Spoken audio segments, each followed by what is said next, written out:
Fairy Tail is beyond awful. I have been a long time hater of Fairy Tail for a while, and I have my reasons for it. Fairy Tail is actually good anime.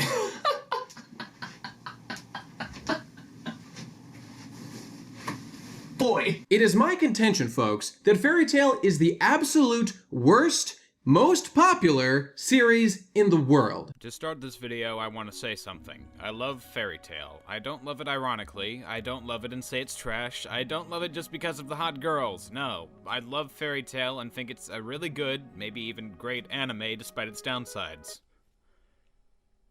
Okay. Are the people who would have disliked this video no matter what I say gone?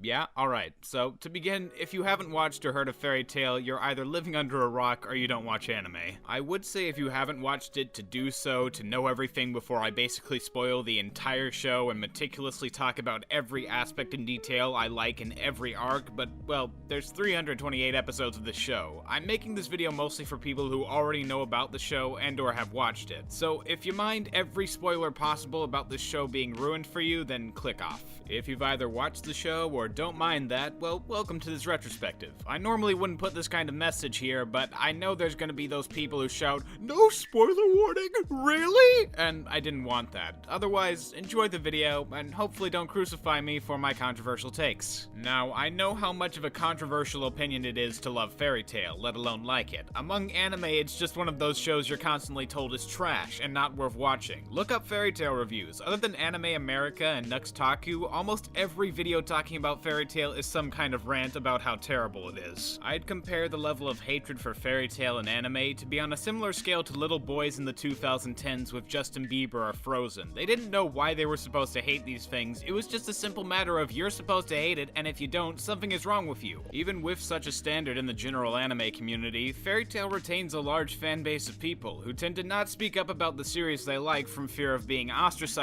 for having quote-unquote bad taste. Most people who like Fairy Tail and want to defend something brought up in conversation about it always have to preface the statement with, "Yeah, I know Fairy Tail is trash, but," and they would go on to bring up a positive. Plenty of people also have Fairy Tail be one of the first anime they ever watched, so critics like to point to this and say the only reason several people like the series is because of nostalgia bias, back when they barely had taste. I tell you, being a Fairy Tail fan isn't easy. I'm not saying that because it's hard to like with all its flaws, but rather it's hard to be a fan of it when everyone else is always saying how garbage it is. I've heard it called a poor man's attempt at One Piece, garbage, trash, bleach piece, and many other insults. Before I made this video, I hadn't watched Fairy Tail in over a year, and I'd only seen up to right after Magic Games ended, plus I'd heard spoilers about the ending being really bad. In that time, I watched many of the reviews against Fairy Tail, and as my memory dulled about it, I started to believe that they were alright, and Fairy Tail was just a garbage show I happened to like because it was when my taste was still developing. That's when I saw part of a video made by Nuxtaku.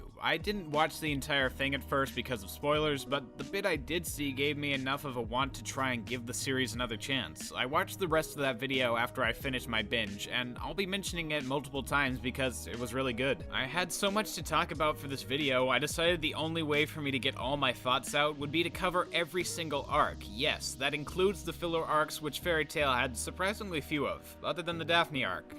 That one sucks shit and can go die in a hole for all I care. I guess the best way to start this retrospective slash review slash many other things would just be to get started. It all begins with our introduction to Lucy, the celestial spirit mage looking to join Fairy Tail. She meets a character named Natsu the Salamander, who is a dragon-slaying wizard, and Happy, a blue cat. By accident, without knowing who they are, she almost gets kidnapped and with their help beats her attempted captors, then they run off to get Lucy into Fairy Tail. From our first introduction to the Fairy Tail Guild Hall in episode 2, the atmosphere is laid out perfectly. Natsu comes in storming, ready to punch someone, Gray and Natsu fight often, and he's known to take off his clothes, Elfman preaches about manhood, Kana drinks like a group of sailors, Loki womanizes. It's all so much to take in, but right away you can tell it feels like a real home for all the weirdos living there. They might be the weirdest, most eccentric people out there, but they feel at home and aren't afraid to show their true selves to their guildmates. Mira Jane is seen as the most normal among them, and she's getting thrown around just as much without a care in the world because this is so normal and she genuinely enjoys it. Of course, for when the guild gets too rambunctious, there's the guild master Makarov. Even really early on, we get to know about his character. He breaks up fights among his basically surrogate children he raised, but he understands why they do what they do because he's a fucking loony guy himself. The entire guild works so well together because everyone feels at home and like a family. The bond is shown further when Natsu helps Romeo get his dad Makao from the mountains when he goes missing, because just like Romeo, Natsu and the other members of Fairy Tail have all felt lost in some way and don't want that burden on other members. It's a home for the outcasts from society who have nowhere other place to go and can just act like the people that they truly are without being judged. After that event, we get to meet Urza, the older sister-type character to Natsu and Gray. She's seriously feared by the other members for being so strict and constantly splitting up Gray and Natsu's fights, but she still shows compassion for them in her own awkward way. Other than her, there are the other strongest members, Loxus and Mystigan. Just like it's the norm for characters to act the way they do in the guild, when Mystigan shows up to get his jobs, he puts everyone to sleep so they don't bother him, adding really well to the mystery of his character. Loxus is mostly just a passive figure in these first few arcs, but he's mostly just a jerk. Around this time is when we get to the first character-focused plot.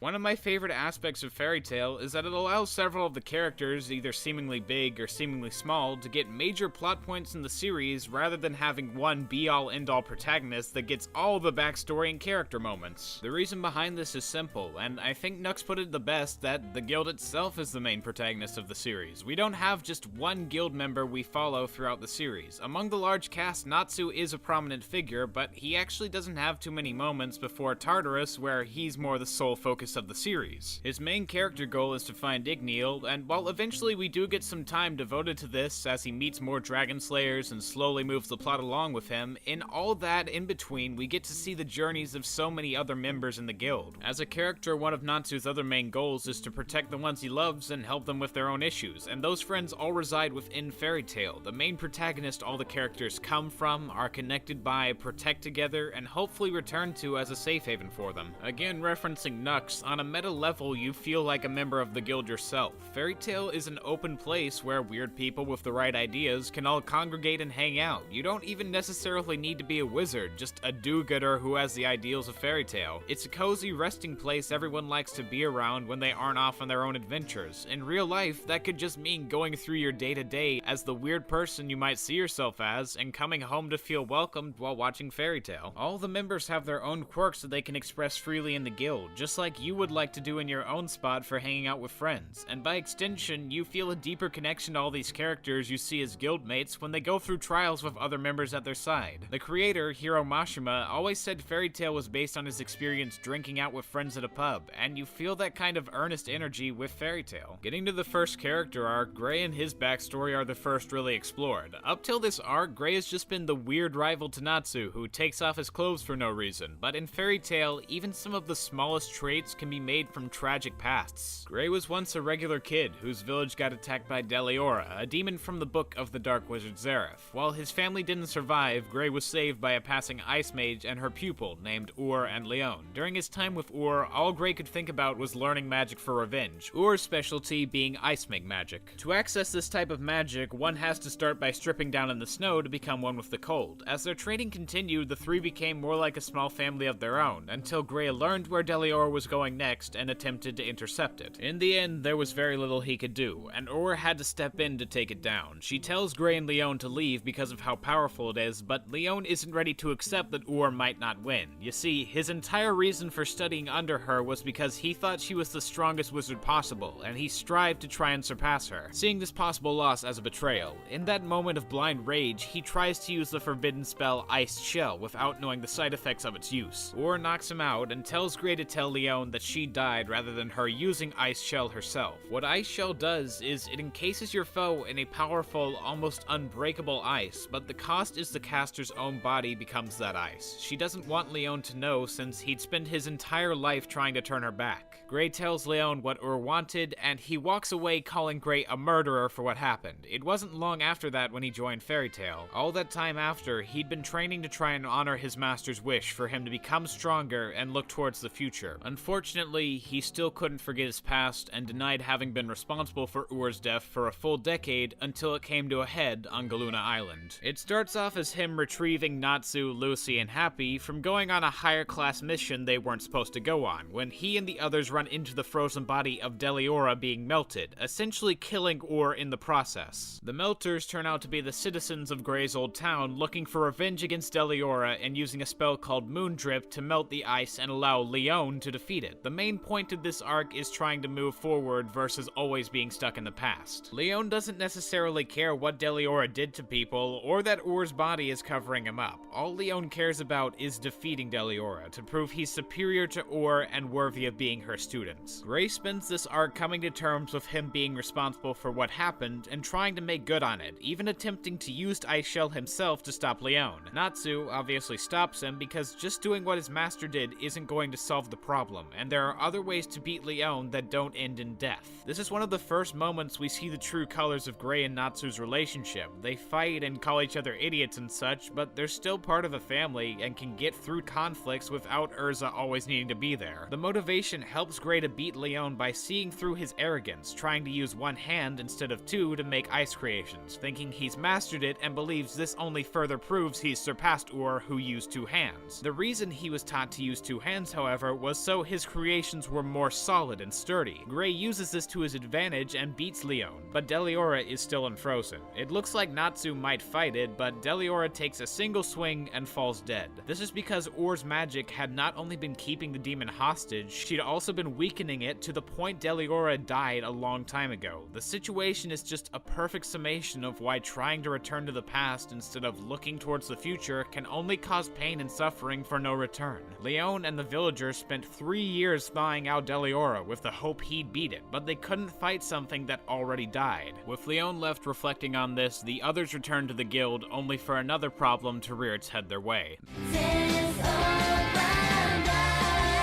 The Phantom Lord arc starts with a tragic event in the destruction of the guild hall. No one was there to be harmed by the destruction, but this was still an act on their, and really sort of our, home. This action cements Phantom Lord as a petty guild, willing to destroy property when no one else is looking, but they aren't considered worth retaliating against until a character named Levy and her crew are crucified in town for all to see. Phantom Lord didn't need to do this to get their message across, and it wasn't even in their plan. Gajil, the Iron Dragon Slayer, just did it to provoke them further, and seeing those members of the guild, however small they may be, hung up and shown to all the other members only helps the audience sympathize with them as if members of your own family have been harmed. Each member of Fairy Tail we see, whether powerful or not, is treated with the respect any other member has. The sentiment is only further shared when Lucy is kidnapped as well. After a botched rescue mission at one of Phantom Lord's guild spots, Natsu and Happy are able to find Lucy and get ready for an all-out attack from Phantom Lord's huge moving base with a Jupiter cannon attached to it. For reference, one blast from this would be enough to destroy the entire guild in one shot. Phantom might seem unprovoked here, but the reason they're doing this isn't out of a grudge or anything like that, but rather they're getting Lucy for her father. I'll talk about him later, but right now the guild needs to fend off Phantom Lord, destroy the Jupiter cannon before it fires again, and win the battle, all without the help of Makarov, who was taken down in the rescue mission. Lucy contemplates giving herself up in the beginning, but the entire guild collectively says they can't allow her to do that, since she's part of the family now, and family doesn't give up members. The battle starts with Natsu destroying the cannon's lacrima in a mostly uneventful fight, but the golem created from the base is still casting a spell that could wipe Fairy Tail out. The key to stopping it is beating the element 4 of Phantom Lord, and Natsu just beat one of them, so the base starts to get slower. As Grey reaches the base, we get introduced to Juvia, the Rain Woman. She has a pretty simple backstory. No one ever wanted to be friends with her because she would bring rain and gloominess everywhere she went. She tried everything to not keep being hurt by people, including sewing hundreds of dolls called Teru Teru Bozu, which are made with the express purpose of wishing for good weather. She hated herself for the disdain she brought from her melancholy personality, so she completely closed off her emotions to all other people. She starts showing emotion again when she meets Grey, the first person to genuinely show concern for and be kind to her. She goes on to have a major obsession with Grey throughout the rest of the series, but I think it's perfectly justified from her perspective, and she still has her own character after she decides to join Fairy Tail when the battle's over. Other than Juvia's fight with Gray, the major battle I want to talk about is Elfman's battle with Le Sol. Natsu's battle with Gajiel had its own highlights, but Elfman as a character developed way more in his battle. Getting some backstory on Elfman, he and his sister Lizana and Mira were banished from their hometown when Mira absorbed the soul of a demon to stop it from causing trouble, and she was labeled one herself. They traveled all around Fiore trying to look for help getting Mira back to normal, until they reached Fairy Tail and met Makarov. He was the first person not scared of Mira's ability, and taught her siblings to use similar takeover spells so she could feel like she was one of them, the only one who struggled with it being Elfman. Many years later, the three went on an S-Class quest, and Elfman took over the soul of a beast he wasn't able to control. And before we learned about this, there was always an underlying tragedy about what happened to Lizana, since she isn't hanging around the guild hall. When Elfman confronts Soul, Soul looks into Elfman's memories to see that Lizana died when she tried to calm Elfman down while in beast form. This is a guilt he's been living with for years, thinking he killed his younger sister he was trying to protect, and this backstory plays into why he's always preaching about being a real man. The permanent scar on his eye reminds him every day of what he did when he, as he saw it, couldn't be man enough to protect his siblings. Soul scans his memories of this and creates marionette-like copies of Lizana, putting Elfman in a state of still guilt.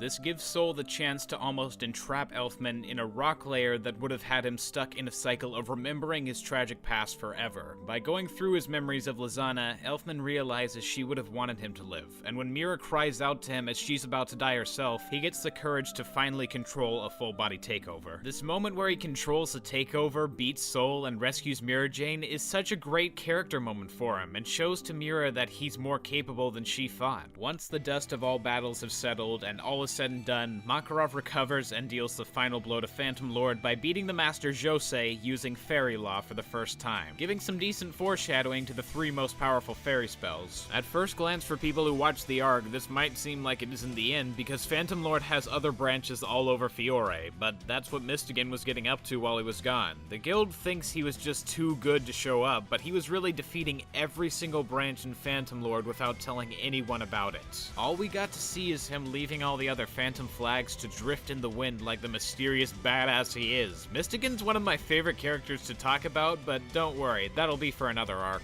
Back to Lucy in this whole mess. She sees all her guildmates cheering for finally winning and getting to keep her with them, but she knows she has one last task to do. She leaves home and heads for the Heartfilia estate. The reason Phantom Lord was after Lucy in the first place was because she's a runaway from home, but not just any home. She's the daughter of one of the richest men in all of Fiore, but chose to run away from that to pursue a dream with Fairy Tail. That might sound selfish under normal circumstances, but to Lucy, it only made sense because she wanted to find a true family. Her mom, who was a celestial spirit wizard herself and gave Lucy her first keys, died when Lucy was really young. Growing up on a huge plantation with no other kids to play with, she first looked to her dad for help, but he was always working. The greatest summation of their relationship is when Lucy gives her father a rice ball of his face, sort of just to be nice to him, and he not only doesn't care, he reprimands Lucy for interfering with his work and yells her out of the room, not realizing that it's her birthday. He was never a father to her. Lucy had to be raised by all the staff around, and some of her only friends to interact with were her spirits like Aquarius. Fairy Tail was such a big deal to her because despite not being there for long, she finally felt like she had become part of a massive, caring family. When Lucy does decide to come back, the staff all surround her and get her ready to meet her dad, but he himself stays at his desk, waiting for her to come up despite her being gone for over a year at that point. Once Lucy does get up, he starts out by scolding her for running away and joining a guild without a hint of remorse for how he treated her before. In fact, the only reason he wanted her was so he could marry her off to some other dickhead to expand his estate. Lucy obviously tells him off in this great moment where she rips off her dress and says if you come after Fairy Tail, she'll defeat him just like any other enemy. The chances to talk are gone now because Lucy can't trust him, and this moment hit especially hard with me because like I said before, Fairy Tail isn't just the characters guild, it's your guild. And when a member of your guild sticks up for you above their blood relatives, it really helps you know just how strong that guild's bond is. She leaves her father's room for the last time and goes back to Fairy Tail as she should. Before I move on to the next big arc though, we gotta talk about Loki. At this point, you've hopefully noticed all the members of Fairy Tail carry heavy emotional baggage that led them to the guild in the first place, and the show isn't done revealing backstories and motivations, but sometimes when the past of a character in Fairy Tail is revealed, I'm seriously shocked. You're telling me that Loki,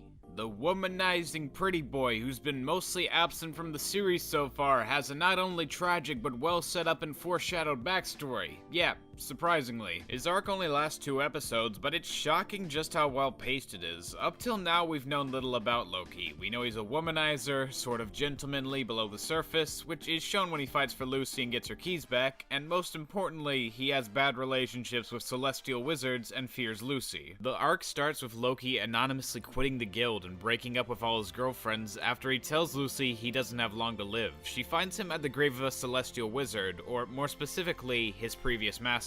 Loki, it turns out, is a spirit himself, who was banished from the celestial spirit world after he supposedly killed Karen. What happened was he, Leo the Lion, and his friend Ares the Ram were both owned by an abusive user named Karen, who took out her frustrations on spirits in private. Loki tried to end the cycle by opening his own gate and demanding Karen releases the two from their contracts. I forgot to mention this, but when humans get celestial spirit keys, the user makes a contract with the spirit for when they can be summoned. Loki expected Karen to break, but after a month of not getting jobs, she went off on one and ended up dying. Loki didn't mean for it to happen, and it really wasn't his fault, but he shouldered the guilt of the incident and was banished from the spirit world for technically breaking the celestial law of the spirit never killing the master. And the thing about spirits in the human world is they can't stay there for long consecutive periods of time. Loki had been there for 3 whole years, subsiding off of the magic he got when he first summoned himself. Progressively, he kept getting weaker and weaker until eventually he started deteriorating. The only reason that he kept himself occupied with girls was to mask the pain that he felt from being in the human world. He only came to Karen's grave so that he could stay there and wait for himself to drift away into nothingness. Lucy tries to force Loki to go back to the spirit world and claims whoever said he killed Karen needs to know that they're wrong, so she and Loki get an audience with the celestial spirit king.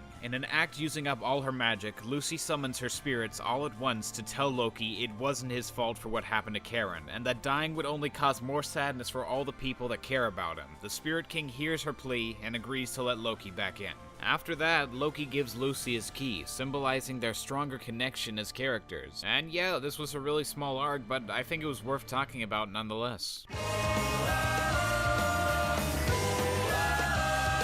And thus we're brought to the confrontation of Urza's past. After some old friends kidnap her and knock out the others at a casino, they need to try and get her back while she has to deal with what happened in her absence to her old friends. One of the first things we hear from Urza's friends is them asking why she betrayed Jalal, and to understand that, we need to look at Urza's childhood. She and her friends were once child slaves captured by a cult trying to resurrect the Black Wizard Zareth using a tower called the R system. Among Urza and her friends was Jalal, who gave Urza her last name based on her hair and took the fall for one of the others' plans when it went wrong, being sent off to be tortured. During his stay in solitude, he comes across an apparition that claims to be Zareth himself, and that only Jalal can see him because he was chosen to carry out Zareth's work. Then the being crawls inside Jalal's eye. I kinda thought that would have been the explanation for why he has that weird eye tattoo, but no, he just always had that, though coincidentally the being also went inside the same eye that the eye tattoo is around. At the same time, Urza incites a revolt in the prison and helps everyone escape to lifeboats. During the battle, she's almost fired on but is saved by a character known as Grandpa Rob, who once belonged to the Fairy Tale Guild. He crumbles away, and in that moment, Urza awakens her magic potential and takes up the random weapons and supplies around her to attack with, explaining why she ended up choosing to use Requip as her main set of magic, and I find that pretty clever. She tries to get Jalal to come with them, but he has other plans, wanting to resurrect Zareth himself now by using the R system to take him and the others to paradise. Urza chooses to run away instead, and Jalal says that's fine, but if she ever tries to tell the others about Jalal's intentions or decides to come back at any point, he'll kill them all. From this fear, Urza ran to Fairy Tale so she could try and get stronger for the others and maybe come back someday. Obviously, Jalal tells them lies, but of them, a character named Simon knows it wasn't the truth and helps Urza navigate the tower along with the others when they arrive. Most of the fights before Jalal aren't too important. Urza informs the others about Jalal's trickery and tells her guildmates about her past. The gang has to deal with a few members of a mercenary guild called Trinity Raven, and Juvia shows she's able to be more than the person she was in the previous arc. Of the battles before Jalal, the most important was definitely Urza's battle with Ikaruga, a character whose blade could cut through any metal. This battle shows Urza she can't rely only on her armor to not only protect her body, but also her heart from the feelings of other people. As a character, Urza's always been serious about everything and really powerful, but from that, during moments of downtime, she comes off as awkward from the time spent hardening her heart to not be damaged again. At the moment she finally understands her friends can help her move on past her old relationships towards new chances, however, she gets clear heart clothing, increasing her speed and attack power at the price of defense. With it, she easily beats Ikaruga and goes on to face Jalal with her heart open. Unfortunately for her, Jalal is anticipating it. As they're fighting, Jalal's other part of the plan is going into the works with his brother Seagrain and his assistant Ultir. They've infiltrated the Magic Council, the highest authority when it comes to wizards, and convinced the members to fire the Aetherion cannon at the tower, a weapon that could destroy entire villages in one blast, and needs the approval of a percentage of council members to fire. Though one member of the council named Mr. Yajima stays firm on not firing the cannon, it gets ready to do so.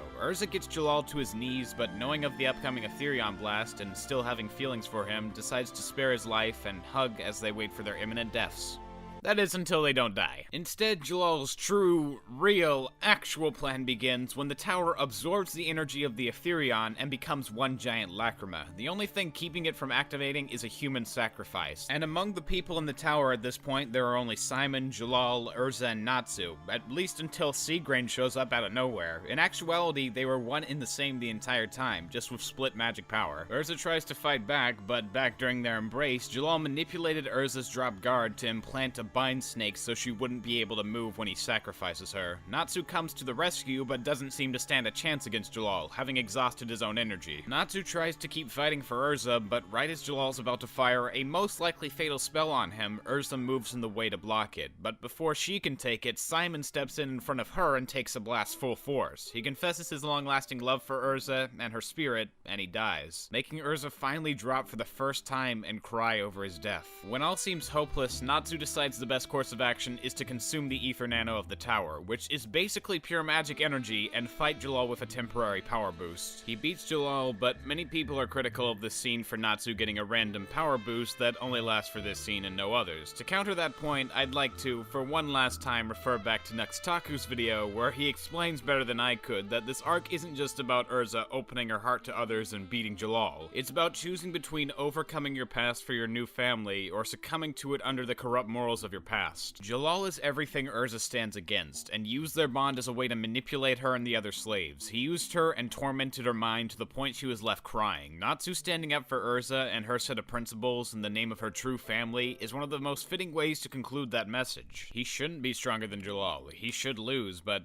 he doesn't. I won't say this scene is perfect, but the emotional resonance surrounding it is great. After everything finally cools down, Urza's past and present collide together in a party where she can accept and cherish both now that the meddling influence is left. Ultimately, Urza's old friends decide to leave instead of joining Fairy Tail, but she makes sure they don't leave without a touching goodbye. It's sweet, humbling, and a perfect way to cap off one of my favorite smaller arcs in the series. Right when the gang gets back to Fairy Tail, some big changes are happening to the guild. Gajiel, along with Juvia, have become new members of the guild, and at first everyone's hostile towards the idea, but Levi, out of all of them, has chosen to forgive Gajiel, so they choose to tolerate him. That is, other than Jet and Joy. These guys are the two that were hung up along with Levi, and to get their own revenge on Gajiel, they attack him, and think he's all talk when in reality it becomes clear he just isn't fighting back. Levi reasons he's doing this to gain their acceptance, and is confirmed when Loxus shows up, absolutely beats on Gajiel, and almost hits Levi when he gets back up and defends her. With Loxus's arrival, he wants to make some big changes as guild master, starting by taking it over with his small set of friends, the Thunder God tribe. His reasoning is the guild has gotten the reputation of being weak, and he also still holds a grudge against his grandfather, Master Makarov, for kicking out Loxus's father when he got up to some shady shit. He starts his takeover by freezing all the girls with the Stone Eyes ability Evergreen has, under threat of shattering them so the guild complies, and he uses his right-hand Freed's enchantments to not only keep Makarov from interfering, but also so traps can be set up around the city where members of the guild have to fight against each other. For some reason, Natsu and Gajiel also can't leave, even though the enchantment only keeps people over 80 in the guild hall, so this gives some subtle foreshadowing in advance to when things come back up.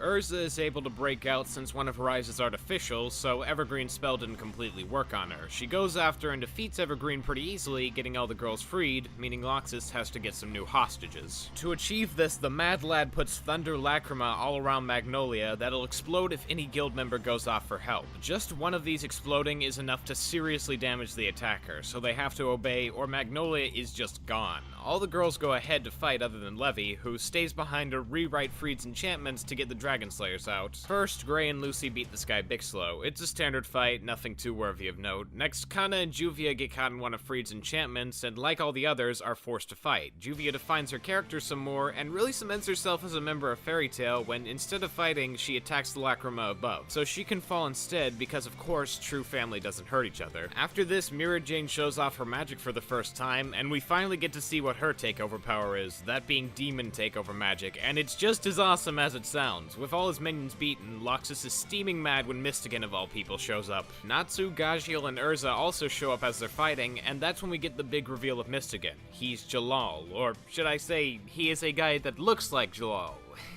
Foreshadowing. There's a surprising amount of it so early on in the story. Well, anyway, Natsu and Gajio fight him together, and while doing so, they realize Loxus doesn't just use lightning, he's also a lightning dragon slayer, but he wasn't raised by a dragon. His father actually implanted a dragon Lacrima into Loxus as a kid, so he'd be valuable as an asset later on. He's what's called a second-generation dragon slayer. During the fight, Natsu and Gajiel are still doing pretty well against Loxus since Mystigan wore him down, and the guild has simultaneously taken out all the Lacrima at the same time by each shooting one other than Urza, who just took out a shit ton. Loxus's plans are falling apart around him, and he isn't just pissed because he's not succeeding, it's because due to him not succeeding, he has to go further and further, or else he'll have to admit defeat. From the start, he didn't want to have everyone hurt or take hostages, he just wanted to make the guild stronger and tried to go about it by following what his father would have done, and only when reaching these later stages does he understand his father's way wasn't right. Loxus doesn't even realize it for himself until he tries to enact fairy law. The basic gist of this spell is it's an all-powerful judgment spell that destroys everyone around you see as an enemy. He casts it, and lo and behold, no one has vanished or been harmed. Despite all he did, everyone he hurt, all the threats he made, Loxus never saw anyone in the guild as his enemy. He may have been able to trick his own mind into thinking he hates Fairy Tail, but his magic showed what he felt in his heart. In the end, Natsu and Gajiel barely squeezed out a win, and Loxus goes to the guild hall for one last time. Makarov does exactly what he did with Loxus's father and excommunicates him from the guild, there on the spot. And Loxus was expecting it. Before he goes though, Fairy Tail has one last gift for Loxus before he leaves. Back when Loxus came in and staged the coup, he and his friends were interrupting plans for the Fantasia Parade, a yearly celebration the guild takes place in. And back when Loxus was a kid going to the parade for the first time, he coined a symbol that Makarov could look for and see to know he's watching over him always, even though he can't see him. During the current parade, all the Fairy Tail guildmates hold up that same symbol for Loxus. He had a misguided way of trying to improve the guild and took things way too far, but the others understood that, and though he had to leave, they gave him one final message letting him know their bond wouldn't be severed. I love this scene, and after he leaves to go and find himself on some distant journey, Loxus will just continue to grow as a well-developed character from his somewhat generic base as just some douche.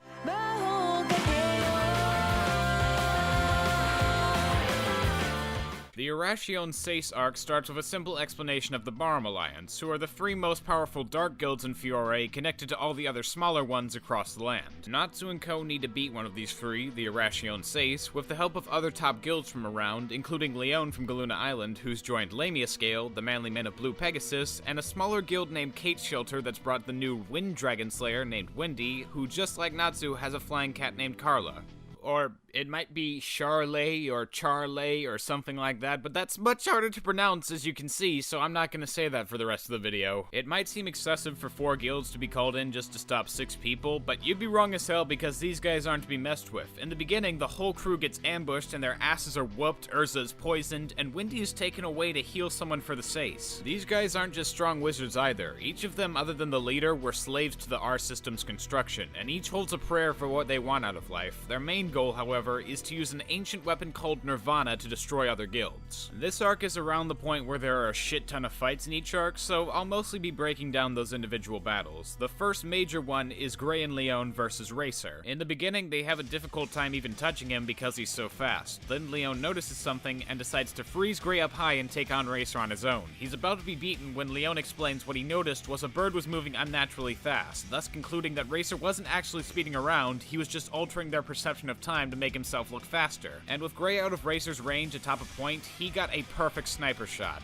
When Gray reaches Leon, Racer tries to blow them both up using some bombs, but Leon takes a hit and is able to survive. This battle doesn't have anything major emotional-wise, it's just clever and I wanted to mention it since it shows both Gray and Leon's determination and ingenuity with ice magic. And what was Racer's prayer? To be able to run away so fast people couldn't see him. Elsewhere during this battle, it's revealed the Seis were able to find Jalal's body in the remnants of the R system, and they want Wendy to heal him with her magic. She shows herself to have a history with Jalal, so she heals him. Real quick, Wendy's story is that after the dragons disappeared, she wandered around until she found Jalal, who was really kind to her, and they traveled together until he left her with the guild Wendy now resides in, Kate Shelter. Unfortunately, whether this story is true with the Jalal we know can't be found out since he's actually lost his memory with the high levels of ether nano he hung around for so long. I sometimes roll my eyes at memory loss because it's kind of a worn out trope, but it works for Jalal specifically since he didn't start out as a bad person, he was just possessed by something to make him give up and change so drastically, and Jalal does slowly get his memories back, so thankfully it isn't permanent. Natsu and Carla save Wendy just in time for the next battle, Lucy versus Angel. Angel as a character radiates a really similar vibe to Karen from Loki's past. She uses her spirits poorly, has a massive ego, and generally has a quite punchable face, which I guess is fitting considering she's the one who killed Karen on the job she couldn't handle. And as the person who beat Karen, Angel has Ares Key and makes her fight Loki when Lucy summons him. She also has the Zodiac Scorpio for when Lucy summons Aquarius because they're dating and wouldn't fight. Angel's last Zodiac is Gemini, who can take the form of Lucy and command her keys to harm the actual one because, you know, she's technically Lucy, she has the voice and she has the keys, she's just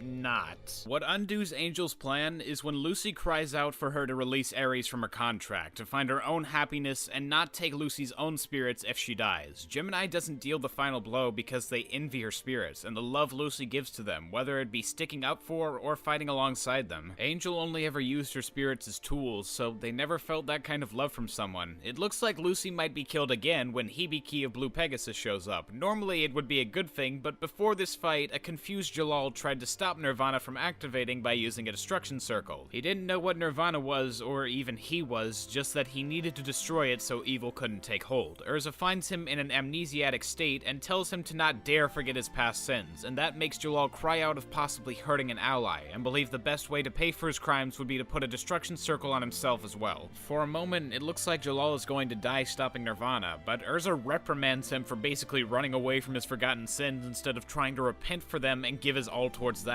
Rain, the leader of the Seis, appears and is able to disable the seal rather easily because in a twist we learn Brain was one of the heads of the R system and taught Jalal the magic he knew after he was taken over by Zareth. Or should I say Ultir impersonating Zareth? Remember Ultir? The girl subservient to Jalal on the Magic Council when he was Seagrain? Yeah, she was actually pulling the strings from the beginning and works for Grimoire Heart, another one of the 3 guilds in the Barum Alliance. Getting to the point, Urza stops Jalal from dying, but Nirvana is unleashed in its first stage and sends out energy that can change the hearts of people teetering on the sides of good and evil to the opposite of what they were before. It looks like Hibiki might have changed, but really he didn't. He was only going behind Lucy so he could use his archive magic, basically Google only available to a few magic users, and upload how to use a certain spell directly into Lucy's brain. The info helps her beat Angel for the last time, whose prayer was to fly away into the heavens like an angel, held back by her wicked ways of trying to achieve that. Of the people who are affected by the energy, one is the Seis member Hadai, who goes from talking about wanting money and being able to get anything with it to talking about love conquering all. Hadai was always the one member of the Seis who wasn't sure what he was doing was right. His reason for being obsessed with money was also he could try and save up enough to find his long-lost brother, who turned out to be one of the members of Urza's old friend group. After that, he stays on the side of good for the rest of the series, helping the others fight to stop Nirvana. Speaking of which, around the time all the battles I mentioned finish, Nirvana finally shows its true form in a giant walking city with a massive cannon attached to it. Everyone who's still standing, including Urza now, having been healed by Wendy, converge at the city to fight the remaining members, Brain, Cobra, and Midnight. Natsu vs. Cobra was an interesting fight due to Cobra's special ability of hearing thoughts. He's not a straight-up mind reader, but he can sense movements, breathing, heart palpitations, and use those sounds to predict his enemy's movements. First, Natsu tries to beat him by turning off his brain and following instinct, but that doesn't really help, so instead he uses Cobra's strength against him and roars so loud his eardrums burst. first. Jura of Lamia Scale beats Brain rather easily despite his status as leader, but that's when he and the others see something strange. The tattoos along Brain's body are beginning to disappear more and more as the Seis are defeated. This is because the Seis aren't just linked by their prayers, they also have body link magic attached to Brain that keeps something within him sealed as long as at least one of them is standing. The realization doesn't do them too much good though, because Urza and Jalal are already taking Midnight, who uses illusions and manipulation magic to fight. Urza's able to beat him by using her artificial eye to see through his tricks and get a good hit in, but that's when a new person is released from within Brain, the true guild master of the Oracion Seis called Master Zero. As far as fairy tale villains go, he's on the weaker side. He's just a guy who wants to cause destruction and starts by aiming Nirvana to head straight for Wendy's guild. Lucy, Natsu, Gray, and Happy gather to fight Zero after Jura gets knocked unconscious while saving the others from falling rubble, but they don't stand a chance already tucked out and lose. All seems lost when Nirvana reaches Kate's shelter and gets ready to fire, but from nowhere, bombs drop on Nirvana and change the trajectory just enough to save the guild. Those bombs come from members of Blue Pegasus, including Hibiki, and members of Lamia Scale, including Leon, flying the damaged vessel of Blue Pegasus, the Christina. I didn't mention it in the beginning, but Blue Pegasus had a magic-powered airship they were going to use in the fight, but it got blown up by the Oracion Seis in the beginning, so this comeback was really surprising the first time through. Other than stopping the blast, Hibiki came on the airship to inform everyone through his Google Hangouts feature, or telekinesis, that he found the weak points of Nirvana, 6 lacrima attached to each foot of it sucking in magic from the earth. Take all 6 out simultaneously, and Nirvana, along with the cannon, is stopped. Jalal, Urza, and Ichia Blue Pegasus each take 1 lacrima, but 3 more still need to get the others, and Zero is waiting at one of them, so someone will have to fight him. In a moment of desperation, all the members of the Alliance cry out for the 4 who fell to Zero to get up, and just like the Christina, the 4 beaten down members all barely make it to their feet through the encouragement of their friends so they can destroy the lacrima. Natsu blatantly chooses the one that has Zero because they might not know which one he's at, but Natsu's nose can sniff him out pretty easily. When everyone gets to their respective lacrima, Natsu picks right and faces off with Zero. At first, he's getting his ass kicked, then Jalal shows up. Now, at this point, Natsu doesn't know Jalal's forgotten most of his memories, so he attacks Jalal out of anger, and Jalal throws fire back at Natsu so he can eat it. Jalal came to the lacrima because he remembered having wronged Natsu, and to make up for it, came there with the Flame of Rebuke.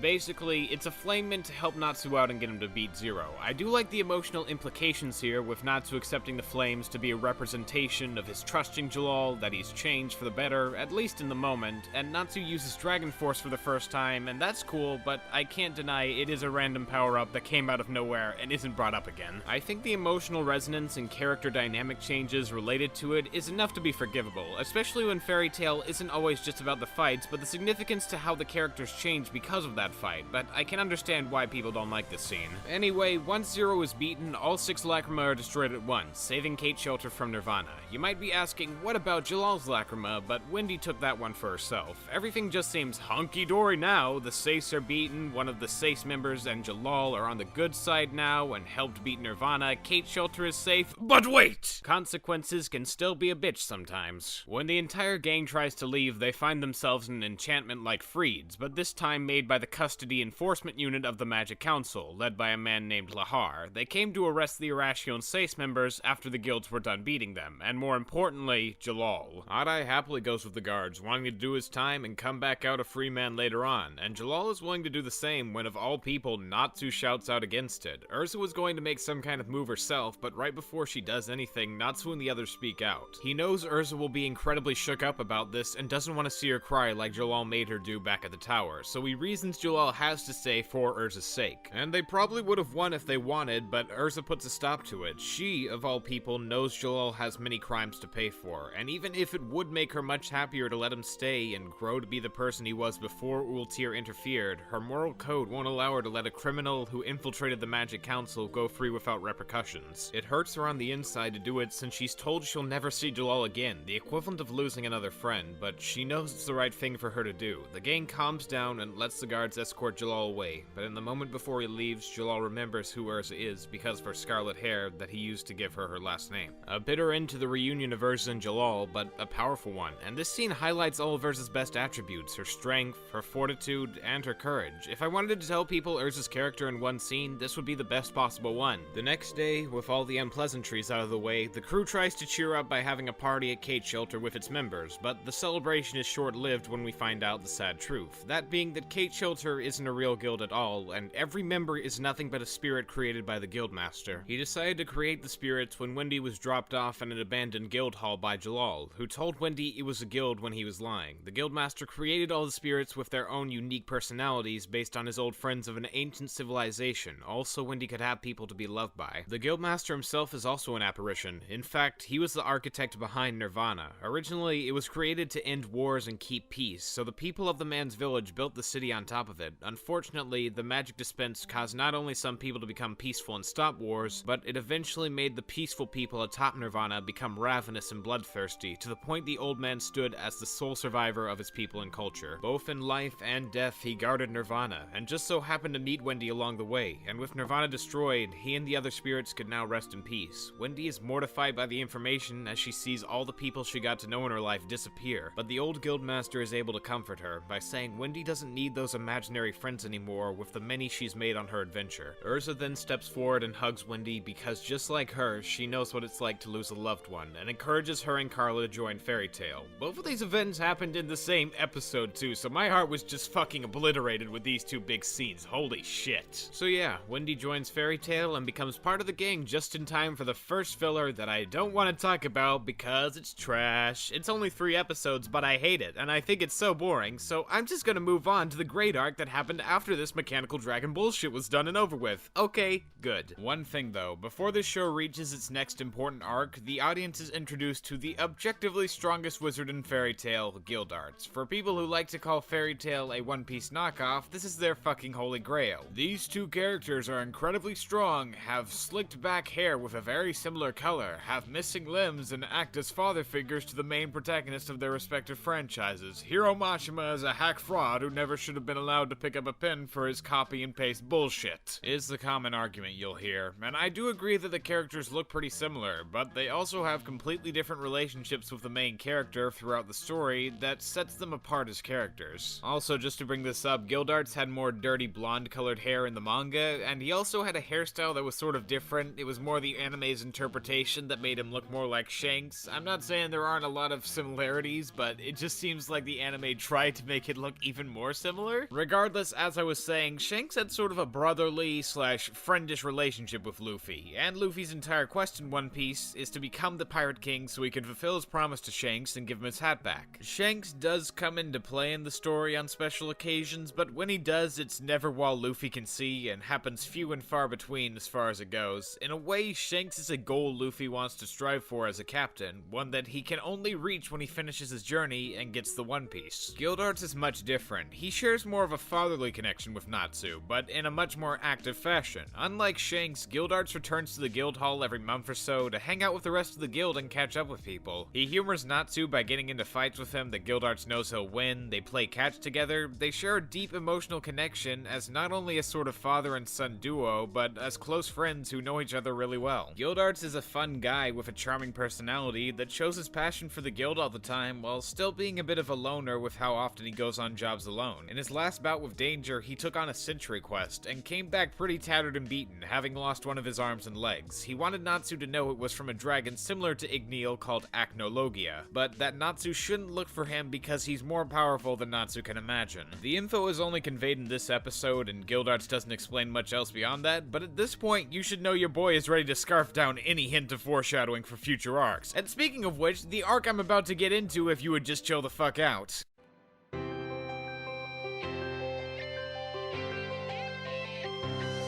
So, out of the main cast of characters, including Wendy now, who among them hasn't gotten the spotlight shown on them? That's right, Happy and Carla. From the beginning of this show, we've been getting subtle hints that Happy and Carla aren't exactly normal in this world. Like, for example, I'm sure if you've never noticed this, it's quite a subtle detail, but did you know these two characters are cats that talk? And have weird colors attached to them, and can fly as their only form of magic, and came from eggs out of nowhere? Does that not at all seem a little suspicious? Apparently, Happy never thought about that when he first met Carla, and realized there were other cats like him. Carla, up until before this upcoming arc, has just sort of been kind of snobby, and distant from all the other characters besides Wendy, since she's Carla's only real friend. This is by choice, as Carla doesn't want to associate with the others as long as she has Wendy, but she always had a particular distaste for Happy. Granted, he's tried to hit on her and give gifts to her at every waking moment, but she mostly stays passive-aggressive until one incident where she blows up at him for no good reason beyond she can't tolerate someone who doesn't know who they are, implying she knows something about Happy even he doesn't. Wendy chases after Carla to see what's up with her, but at that exact moment, Mystigan arrives at the guild and recognizes Wendy. Yeah, remember when Wendy's backstory revealed she and Jalal used to be friends that traveled around together? Well, that was actually Mystigan, who looks exactly like Jalal because he has come from a parallel world of sorts, the same one Happy and Carla came from. The only reason he came back at this moment was so he could warn Wendy he quote-unquote wasn't able to stop it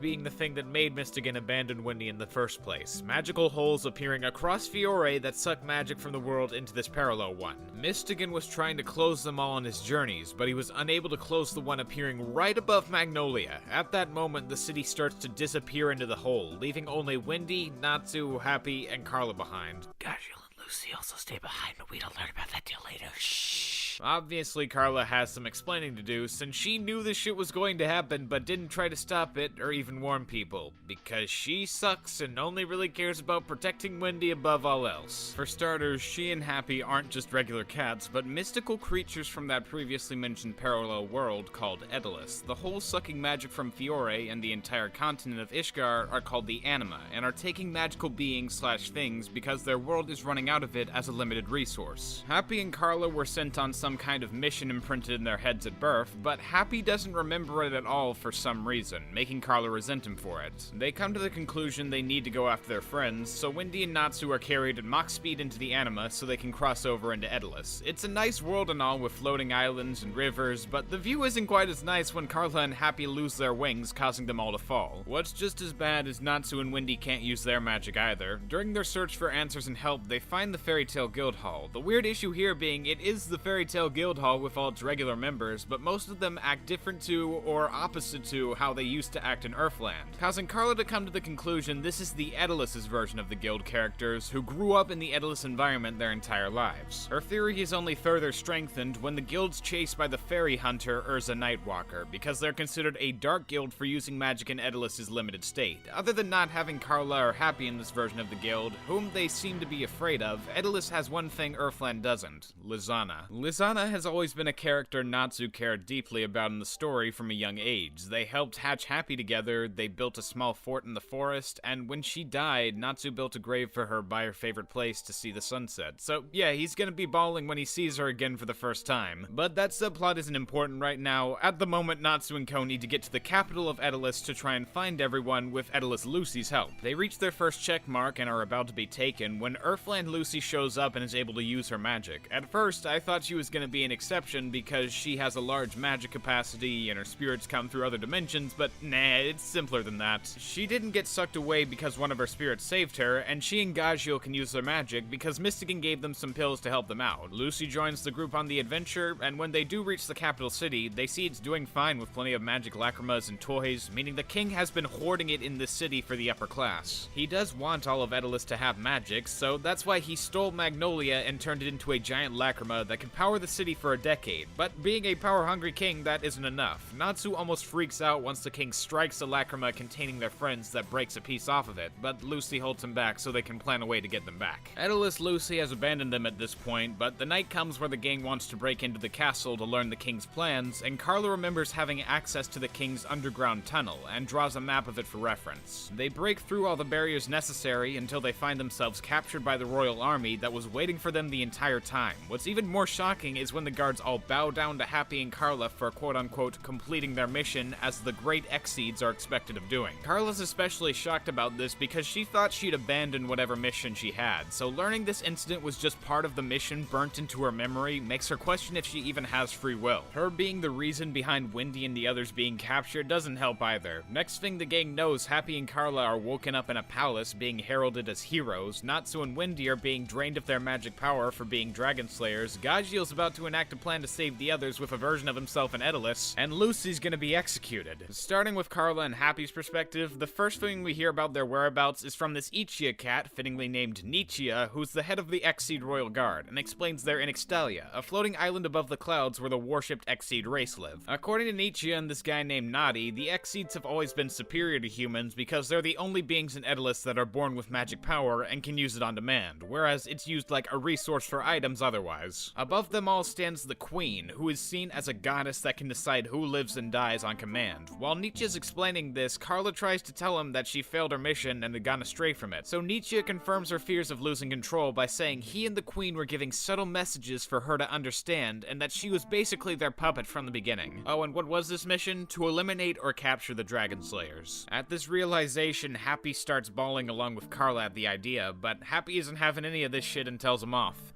Of the moments in this arc, I find this one of the most powerful for pretty obvious reasons. We've known Happy for the entire show as this, well, happy-go-lucky mascot-type character who's always cracking sarcastic remarks and smiling, but in this scene he just fucking goes off on these guys for claiming the relationships they had were false, and that their lives were made for them. This one image I'd say is on a similar level to the moment during the USJ arc of MHA when All Might shows up and he isn't smiling. The fact Hero would give some pretty great character development to what seems like the simplest of characters has always been one of the things I love about his writing. This is also the moment where Carla calls Happy by his name rather than just Tomcat, so it shows development for her as well. They escape from the Royal Guard, being now known as Fallens, or Fallen Angels who've lost their divinity. To stay hidden from the Guard, they meet an old married couple who themselves had their child taken from them when 100 Exceed eggs were sent to Earthland, and were banned from the city when they tried to speak up about it. During their time there, Happy is able to convince Carla that she has control over her own emotions, and that they aren't just puppets, but fairy tale wizards ready to help their guild. After grasping that, they're able to use their wings again. They couldn't before because once they arrived in Edolas, their homeland they'd never seen, they felt alienated and didn't know who they were at that point. These two are also Happy's parents, but they don't tell him since it isn't the right time or place. Carla and Happy save Lucy right before she's executed and go off to save Natsu and Wendy. As this is happening, the paranoid king has decided to execute plan Exceed Total Destruction, first by turning the Exceed guards into a giant lacrima, and then planning to crash the giant lacrima containing most of Fairy Tail into Ixtalia, making it so magic rains down from the sky and becomes accessible to everyone in the kingdom. That small crystal we saw before only contained Urza and Grey, who Gagiel is able to free with his Dragon Slayer magic, and gives them the ability to use magic by feeding them those same pills he got from Mystigan called X-Balls. It comes in handy when Carla, Happy, and Lucy are about to be captured by Urza Nightwalker, because at that moment Earthland Urza and Grey burst in to fuck some shit up. Urza takes on herself, while the others go and look for a way to stop the king from using a cannon with a hook that had chained to the crystal and smashed like a wrecking ball into Ixtalia. Coco, the king's errand girl, takes the key from him once she realizes her friend and soldier Panther Lily is fighting Gagiel on the island holding the lacrima, and a blast from the cannon would probably kill him. Other fun fights take place, ending with Lucy being seen as a hero by Coco for beating the king's right hand Byro, Grey shattering the key but being able to make an ice replica when he wants, and Wendy and Carla going to Ixtalia to warn the citizens. There's just one issue with that plan. For their entire lives, the Exceeds have been told they're more powerful than any human, and that the queen could destroy an entire village if she accidentally sent a paper football in the wrong direction. So Wendy and Carla's warnings are trashed as lies, and they get pelted with rocks until the long cat tries to get the crowd to stop. After the cannon is fired and the lacrima starts heading towards Ixtalia, the queen comes out and shoots down their praises by saying she, nor any of the other Exceeds, have excessive power. She doesn't even have 2 wings, and can only predict human deaths with her clairvoyance, leading to them thinking she could command a human to die at a given point. The purpose behind her and her council's lies was because the Exceed have always been frail and easily picked on, so the one way to help them survive was to lie about having magical superpowers. With this knowledge having come to light, the queen begs Carla to strike her down and live on by making the other Exceeds leave.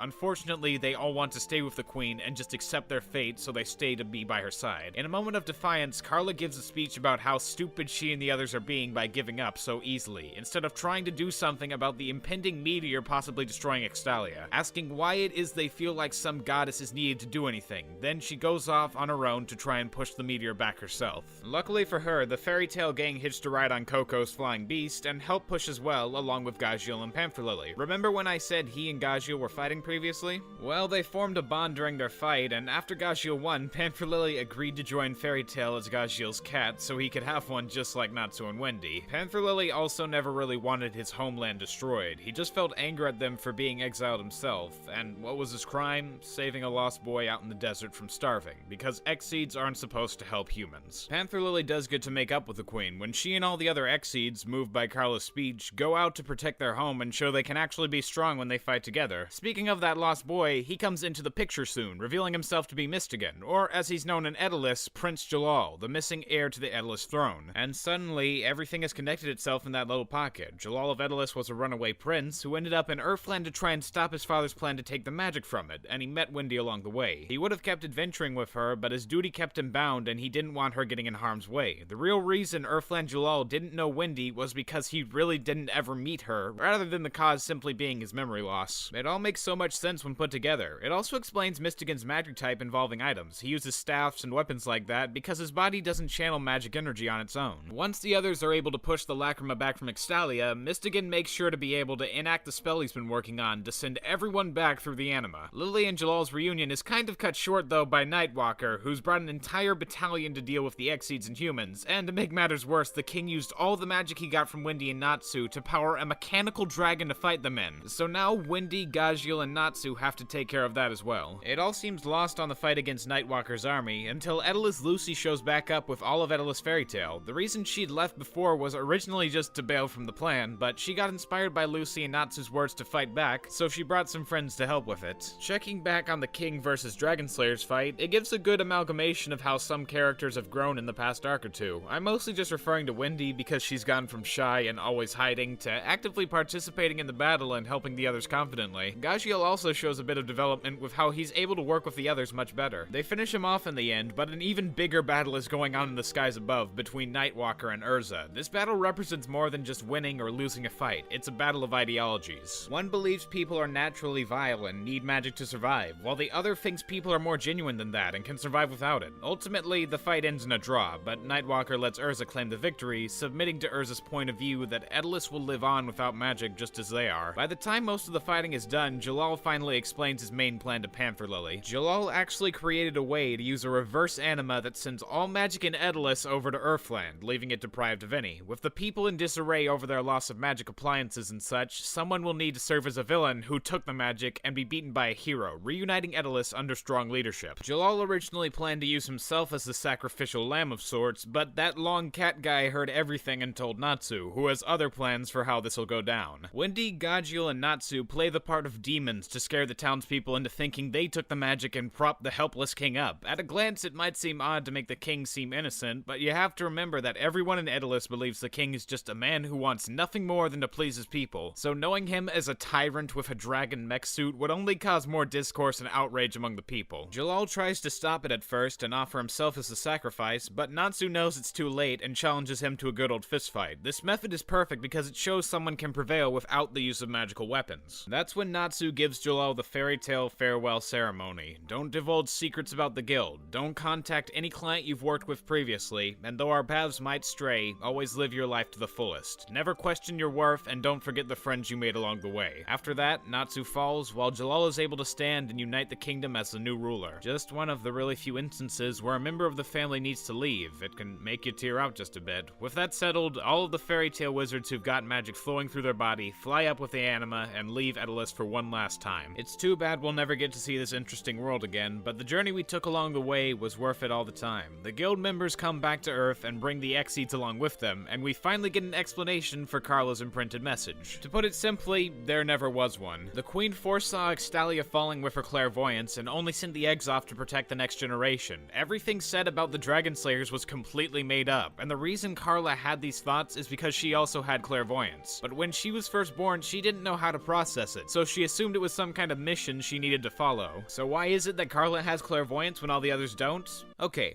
Look at Queen Shagot. Now look at Carla. Shagot, Carla, Shagot, Carla. Look at yourself. Look in the mirror. Do you see tears? Well, that's not really important right now. Shagot hugs Carla and cries about how great it is they can see each other now. Yeah, they're related. Yeah, that's the twist. They're related. Just making that really clear in case. She doesn't tell Carla, but you can tell by the hug she can probably catch on. Lily's also back in a smaller, cute cat form, and he found a suspicious person. None other than who was thought to be the Edolas version of Lizana. At first, everyone thinks she's Edolas' Lizana, but she explains she's the Earthland version. Back all that time ago when she got hit by Elfman, a small anima opened above her and sucked her into Edolas. Apparently, the Edolas version of Lizana had died, so when she returned, the others thought it was a miracle, and Lizana just ran with it for 2 whole years. With her back now, Elfman and Mira are pretty surprised, but in a good way. With that, the Edolas arc comes to a close. I've always thought of this arc as my personal favorite, because it feels the most well planned. From Mystigan's conception, he was a mysterious guy that no one knew about who was incredibly strong. The reveal of him looking exactly like Jalal was confusing at the time, but makes plenty of sense as of this arc. Wendy's memory of Jalal was thought to have been cleared up with Jalal losing his memory, but it was really Mystigan the whole time. Happy and Carla's true origins were always a mystery. Even within the arc, some of the plot twists in here are just top keck in quality, from why Carla specifically had the idea there was a mission, to Jalal being the lost prince, to Lizana being from Earth. It all fits together perfectly in a way that shows way more mystery and suspense than most other arcs in the series. Carla and Happy's relationship in this arc being strengthened was also good to see, and the arc in general was a good way for the characters to grow substantially. The entire world of Edolas was really well thought out, and in many ways is much more expansive than that of Earthland despite only being in one arc. Fairy Tail isn't really as much about the places as the strange and wacky characters met in those places, but still, I wasn't expecting a full government with histories and false gods and shit. This arc also has one of the best opening themes in the series, called the Rock City Boy. It doesn't affect the story or anything, I just really like that opening. Another small thing I want to mention before moving on is that Gajiel got some truly precious moments in this arc near the end with Panther Lily. Considering Gajiel's regular personality, this is just so wholesome. Alright,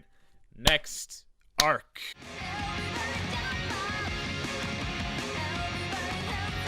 Other than the Alvarez Empire and maybe Magic Games arcs, Tenrou Island is considered the most controversial arc of Fairy Tail. And by controversial, I mean disliked. And you know what? I can agree there are some problems with it. But the positives outweigh them by a heavy margin, so honestly, I don't really give a shit. The basic plot behind it is the S-Class promotion trials are about to be held for 8 teams of 2. They go to Tenrou Island each year because the tree gives Fairy Tail members strength, and it's where the grave of their first master is. The teams end up being Natsu and Happy, Gajiel and Levi, Lucy and Kana, Elfman and Evergreen, Freed and Bixlow, Lizana and Juvia, Gray and Loki, and Wendy and Mest.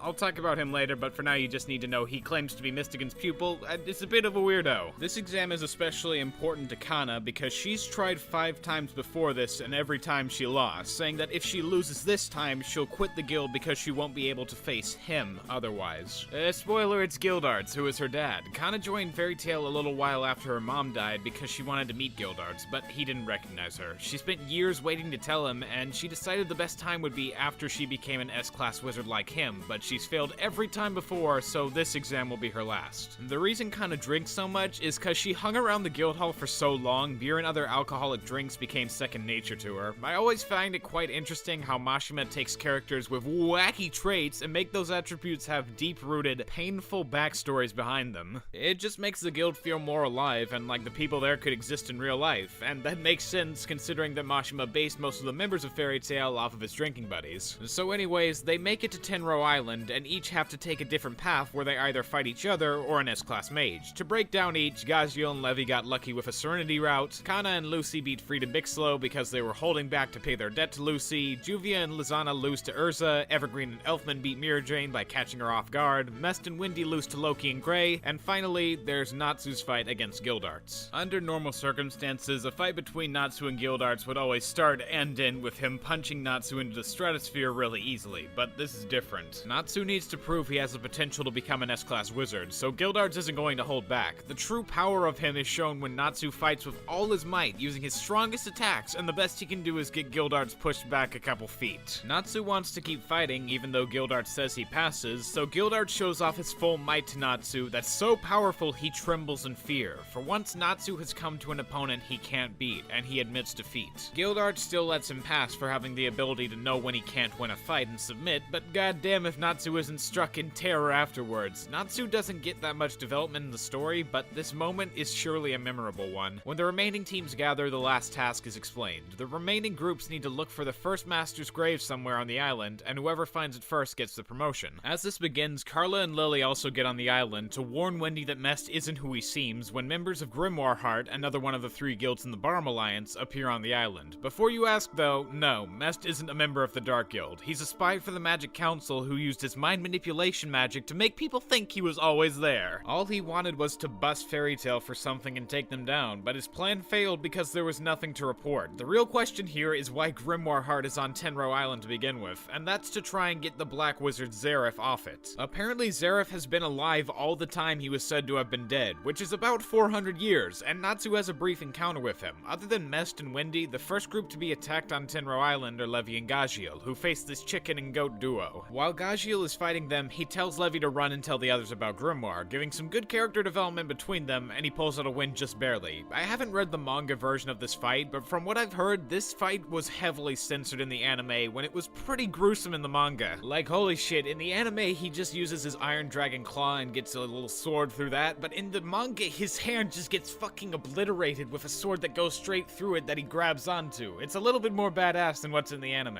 The fight is still nice and emotional, but letting the show get a bit darker for that scene was sort of a missed opportunity if you ask me. That was just a reconnaissance team though. The main forces, the Seven Kin of Purgatory, arrived only a little after, each fighting a different person when they didn't expect it. The first fight is Master Makarov versus the Master of Grimoire Heart, Hades, who was actually the second Fairy Tail Guild Master before Makarov and fell into a dark state after learning about the true origin of magic. Makarov loses and Hades returns to his ship like the fight was nothing. He isn't dead, but Makarov is out of the fight for the rest of the arc. The first battle with the Seven Kin is between Natsu and Zankro. Zankro is mostly this kind of insane, loyal type that destroys his men for recoiling from battle, but he's also like Natsu but upgraded. He's a fire god slayer, so Natsu can't even eat his flames at first. Natsu is able to come up with a plan where he lets his regular fire magic run out so it doesn't clash with Zankro's fire god flames, making it so he can eat it and defeat Zankro using those flames against him. Meanwhile, Mira is facing off with Azuma, this guy who can manipulate plants, and she ends up unconscious after she shields Lizana from a bomb Azuma strapped to her. Ultir is also on the island and captures Zareth while he's still in a weak state. Elfman and Evergreen run into this guy named Rusty Rose, whose magic allows him to create anything he wants as long as it comes from his imagination. While fighting, he lets them in on Grimoire Heart's ultimate plan, that being to create a world with the help of Zareth where only the top 10% of people live. It'd be a world ruled by the strong where magic is necessary to survival. Elfman tries to take a stand for all the people who can't or don't use magic, but he and Evergreen are defeated. Around the time they're beaten, Lahar arrives with other ships to try and save Mest, but he thinks the rest of the island will be destroyed by another Aetherion blast to stop Grimoire. The next battle to take place is with Loki and Grey against Capricorn, one of the 12 Zodiac Keys. Just like Loki, he's been in the human world for a long time, but Capricorn has been able to stay for the past 17 years due to his key holder. Zoldio was once a servant of Layla Heartfilia, Lucy's mom, and was given one of her 3 golden keys to keep. Zoldio broke a taboo of magic and used a spell that traps the souls of humans on Capricorn, a spirit, leading to Zoldio taking over his body. Loki tricks Zoldio into leaving Capricorn's body to take over his, but Capricorn's ready to keep that from happening. With him out of Capricorn's body, Zoldio basically disintegrates into nothingness because of the taboo he committed. Lucy helps Kana figure out where to go, and Kana knocks out Lucy so she can complete the trial herself. When Lucy wakes up, she along with Natsu and Happy fight Kane Hikaru, this guy who uses voodoo magic. After they beat him, Juvia faces off with Ultir's in a way adoptive daughter, Meredy. And no, I did not mispronounce that name, it is spelled Meredy. She's a character that doesn't show much emotion other than when she's talking about Grey, where she hates him and wants him dead more than anything because of what happened to Ultir. Meredy cares about Ultir because she saved her when her village was destroyed by the Seven Kin, and the only time she ever saw Ultir saddened or hurt was when she thought about her backstory with Grey and her mother, Ur. That's right, Ultir is not only the person who controlled Jalal into constructing the R system, she's also the presumed dead daughter of Ur, Grey's master. Back to Meredy, her specific type of magic involves sensory link, meaning people are linked together and feel the same things as one another to an amplified degree, so she attaches herself to Juvia and Grey. The main purpose was so Melody could kill herself and therefore kill Grey and Juvia along with her, but with the sensory link she starts feeling Juvia's love for Grey overcome her hate, and Juvia lets her know that there's more to life than just dying for someone. At around the same time, Kana finds Mavis Vermilion's grave, and along with it finds the spell Fairy Glitter, something Hades' second-in-command Blue Note is looking for. She finds the others while Blue Note is just wailing on them and tries to use Fairy Glitter, but it isn't as powerful as she wanted because it's her first time using it. At that moment before she almost dies, Gildarts comes to fight Blue Note himself, showing Kana she doesn't need to be an S-class wizard to get the respect and love of Gildarts, though he doesn't know yet at this point. At the same time Gildarts is dealing with Blue Note, Azuma Azuma makes the fairy tree fall, causing the members to all lose their power. That is, other than Urza, whom he's intentionally kept the power of so he can fight to see the true power of a warrior. If Urza wins, Azuma brings the tree back up. If she loses, it stays down and the members of Fairy Tail all lose the battles they're fighting because the tree is directly related to their strength. During the battle, Urza hears the voices of everyone she's fighting for, including Jalal, and comes to the conclusion she wasn't protecting her friends all those times she fought, but they were protecting her, and thus she needs to repay the favor. The main reason she's able to beat Azuma, though, is because the magic of Tenrou Island's tree can't be used to harm Fairy Tail wizards, only protect and help them, and Azuma is directly trying to use the power of the Tenrou tree, making it impossible for him to actually beat Urza because she would only absorb that power rather than be harmed by it.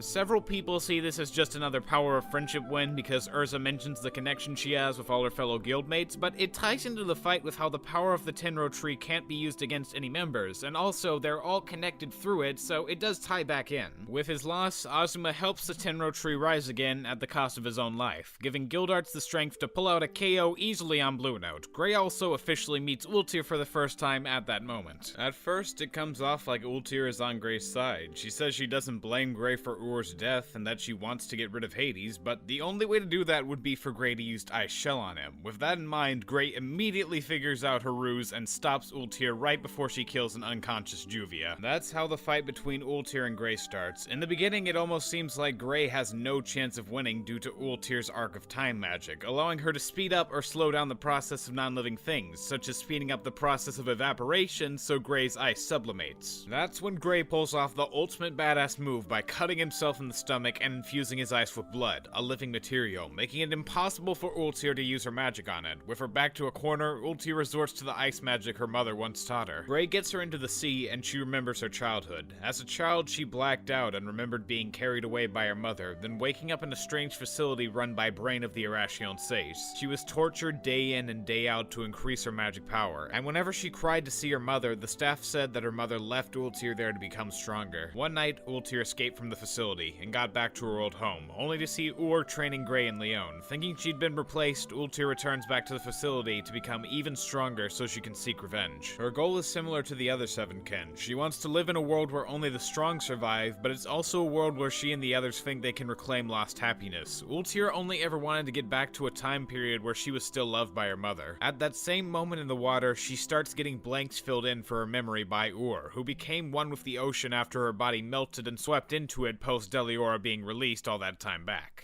Actually gave Ultir to the organization because she wanted to quell Ultir's abnormally large magic power, and when she came back to see how Ultir was doing, the organization claimed she died from her power. All this time, Ultir had been living a lie and committing horrible actions because she thought it wouldn't matter when she reached this new world where the strong survive and she could start over with Meldy, but there was no reason to because never abandoned her. Ultir then loses to Gray, and he reconvenes with the others. After all this fighting, most of Fairy Tail is either beaten up or down for the count, but they know there's still one major baddie left to fight, Hades, who spent the entire time waiting in his flying ship and is fully charged to battle. Mess tries to make them reconsider and go with him, but the gang knows that as their land in Sacred Area, they have to protect it with all they have. Natsu, Gray, Lucy, Wendy, and Urza take on Hades at once, while the Exceed crew looks around the ship to try and find a weak spot. The attack squad does their best to beat Hades altogether, but they stand almost no chance against him and his overwhelming power. Most of them can barely stand by the time an old face comes back into the picture to help,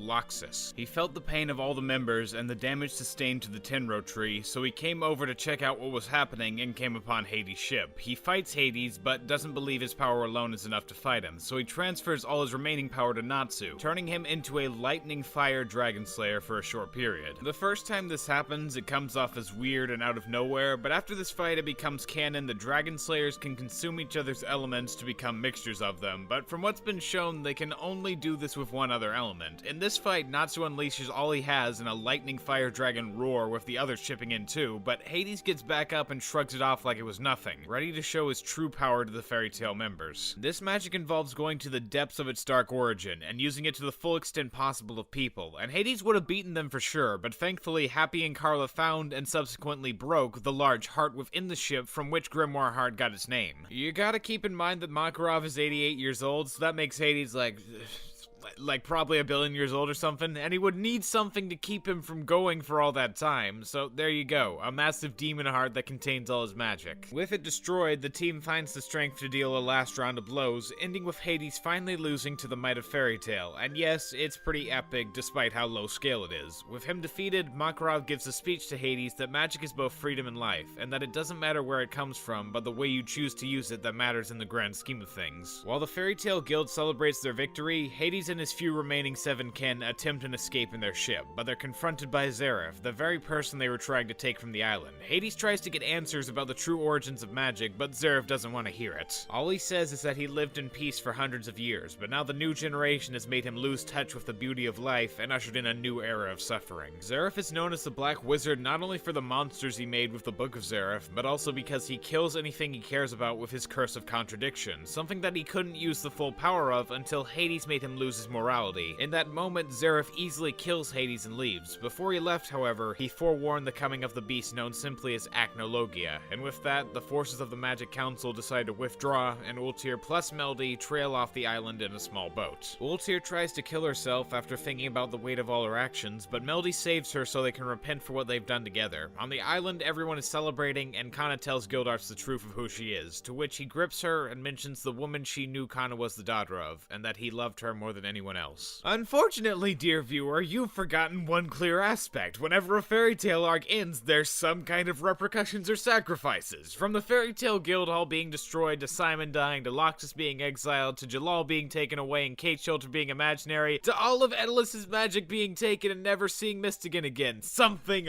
always happens. And this arc is no different. During the celebration, Acnologia appears on screen for the first time, and he is powerful. The entire guild tries to take him on, but they can barely land a hit in on him that does any damage whatsoever. It doesn't help that they can't fight at full strength, having just finished all their respective battles. With fear running through the hearts of the guild, Natsu remembers what he learned from Gildarts. Sometimes you have to face the fact that a fearful enemy is unable to be beaten, and use that fear the best you can. With Acnologia readying to fire another blast, all the guildmates join hands and ready themselves to die. They've accepted their fate and are ready to die standing next to each other. Acnologia fires the blast, and Tenrou Island just disappears. This moment really fucked with me on my first viewing. I hadn't seen such a wow that just happened since Toy Story 3. It actually radiates really similar vibes to it, though in this case they were all ready to die and didn't seem to be sad about it. Obviously, with over 200 episodes left after this episode, they aren't dead, but well, the next episode cuts to 7 full years later. Fairy Tail is in ruins. With all its most powerful members and friends gone, Makao becomes the new guildmaster, but in their absence the guild hall was repossessed, and they had to move into a smaller hovel. Nab still hasn't picked a job in 7 years, Droy got fat, the guild is constantly harassed by this other guild that they're in debt to. It's pretty depressing overall. Blue Pegasus and Lamia Scale tried to help for a long time in searching, but nothing ever came up. Alzak and Biska, the magic gun wizards, are still searching on their ship, and one day the floating spirit of Mavis Vermilion appears on top of the water and raises Tenrou Island from the ground. Fairy Tail was saved from Agnologia's blast because in holding their hands together in unison, they shared their magic power to cast another of the 3 most powerful Fairy Tail spells, called Fairy Sphere. It's an absolute defense spell that puts a protective barrier around someone to protect them. Everyone is safe, and in fact, they haven't aged a day in 7 years, so when they come back and show those other guild douchebags a thing or two, it's quite satisfying seeing the shriveled up version of the guild give them all a warm welcome back. Those 7 years weighed hard though. Lucy wanted to see her father in all that time that she'd been gone, but she couldn't because her father had died a month before. What's more shocking is what she sees when she goes back to her apartment. The landlady kept it clean every week waiting for her return, and Lucy's father sent a present in the mail every year on the same day,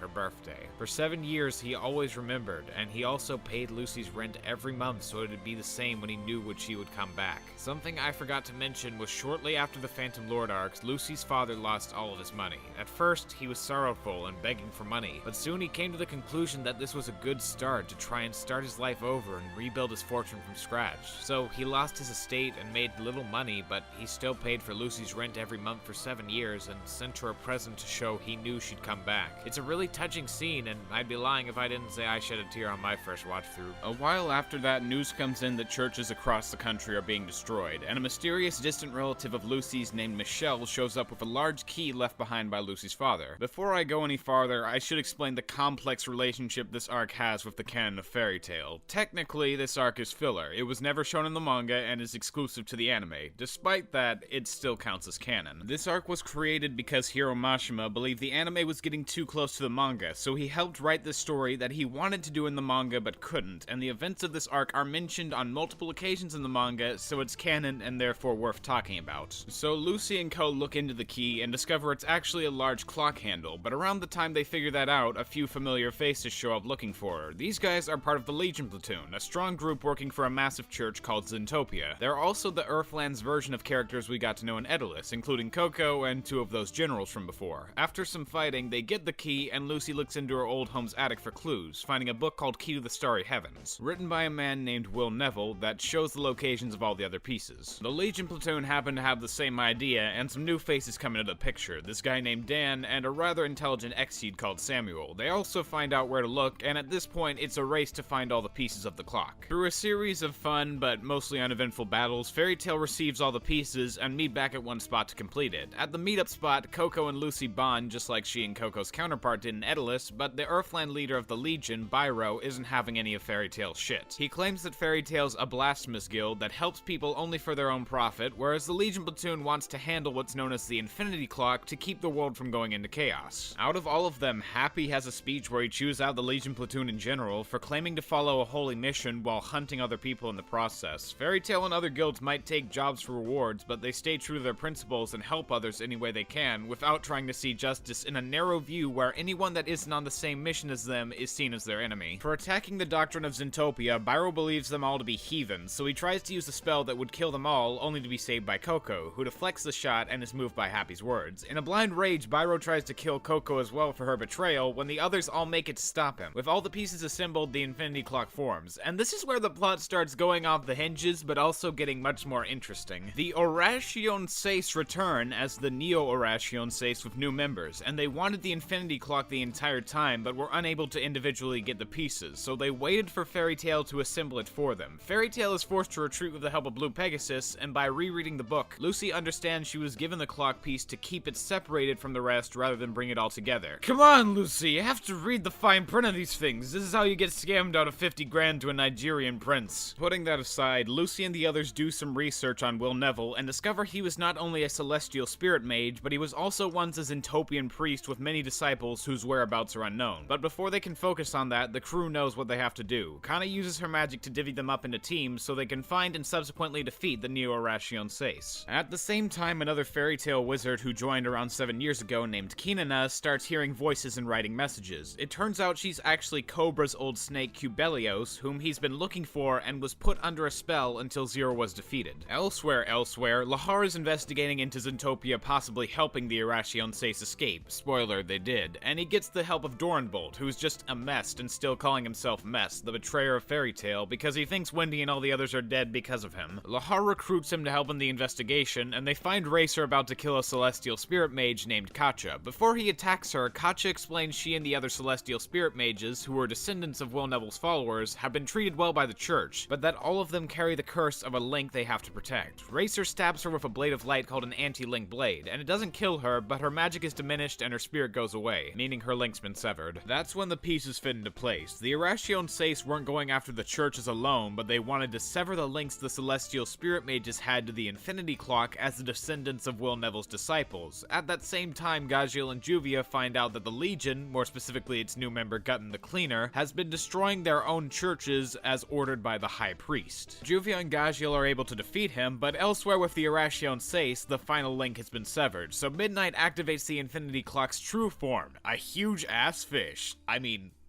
Obviously. Elsewhere on another of the Fighting Oracion Seis missions, Wendy and Bixlow fight Aragorn, a guy that appeared a few times in short bursts near the beginning of the series that has gone full brain dead mode and can barely remember anything. Through fighting, Wendy makes Aragorn's memories resurface, leading to her defeating him and Aragorn getting his old self back. To make the overall situation worse, while investigating, Gildarts and Loki find the true Michelle Lobster, someone that's been under medical care for a long time, meaning the Michelle that's been with Lucy this whole time is a fake. Michelle, Lucy, Natsu, and Elfman had been one of the groups sent to take on a member of the Oracion Seis named Jackpot, and they defeat him only to find he's the unofficial 7th member, meaning one member of the Oracion Seis is missing. Michelle then reveals herself to be a member of the Oracion Seis named Imitatia, and not only that, she also has the seal of the Archbishop of Zentopia, meaning she works for them and Byro, who is also there, has to heed her orders. She takes Lucy and puts Natsu in a cell, only forgetting Elfman, who hid so he could go tell the others about what happened. The rest of Fairy Tail all meet back up and discover the true power of the Infinity Clock is a spell called True Nightmare, which distorts a person's sense of time, memories, and completely destroys their sense of self. Lucy is just a means to give the Oracion Seis control of the clock and will fuse with it, staying in a perpetual state of sleep for 100 years. Fairy Tail then goes on to storm the Infinity Clock using the help of Blue Pegasus and their new ride, the Christina Advance. Back to Lahar and Dorenbolt, they find evidence that the Archbishop's second-in-command, named Cardinal Lapointe, helped the Oracion Seis escape and has been controlling the Archbishop from the beginning, so they head out to the church to ask Lapointe himself if he's guilty of doing it. Back to Natsu, he breaks out of the cell and takes Coco with him, but they need to face Gutton again. At the same time, Gildarts and Loki sneak into the Archbishop's room to find Lapointe, who challenges Gildarts to a battle. At the same time as that, Mira is fighting Racer, and when he asks her why she's faster than him, she explains that he's doing mental anguish to his body by running, and he comes to understand he wasn't going fast, but running away from his fears, causing him to break down in tears. Back to Natsu and Coco, they make it past Gutton to reach the Archbishop's room and interrupt Gildarts and Lapointe before they fight. Before Lapointe can do anything, Byro cancels his magic knowing that he's been had, and Natsu recognizes Lapointe's smell from Master Zero of the Oracion Seis. That's when it's discovered that while Lapointe was controlling the Archbishop, he himself was controlled by the Oracion Seis and only existed as a doll created from Master Zero's hair. You confused yet? It makes sense, there's sort of a setup to there being doll-like creatures when Gildarts and Loki discover all those mannequins, but goddamn if it isn't hard to explain.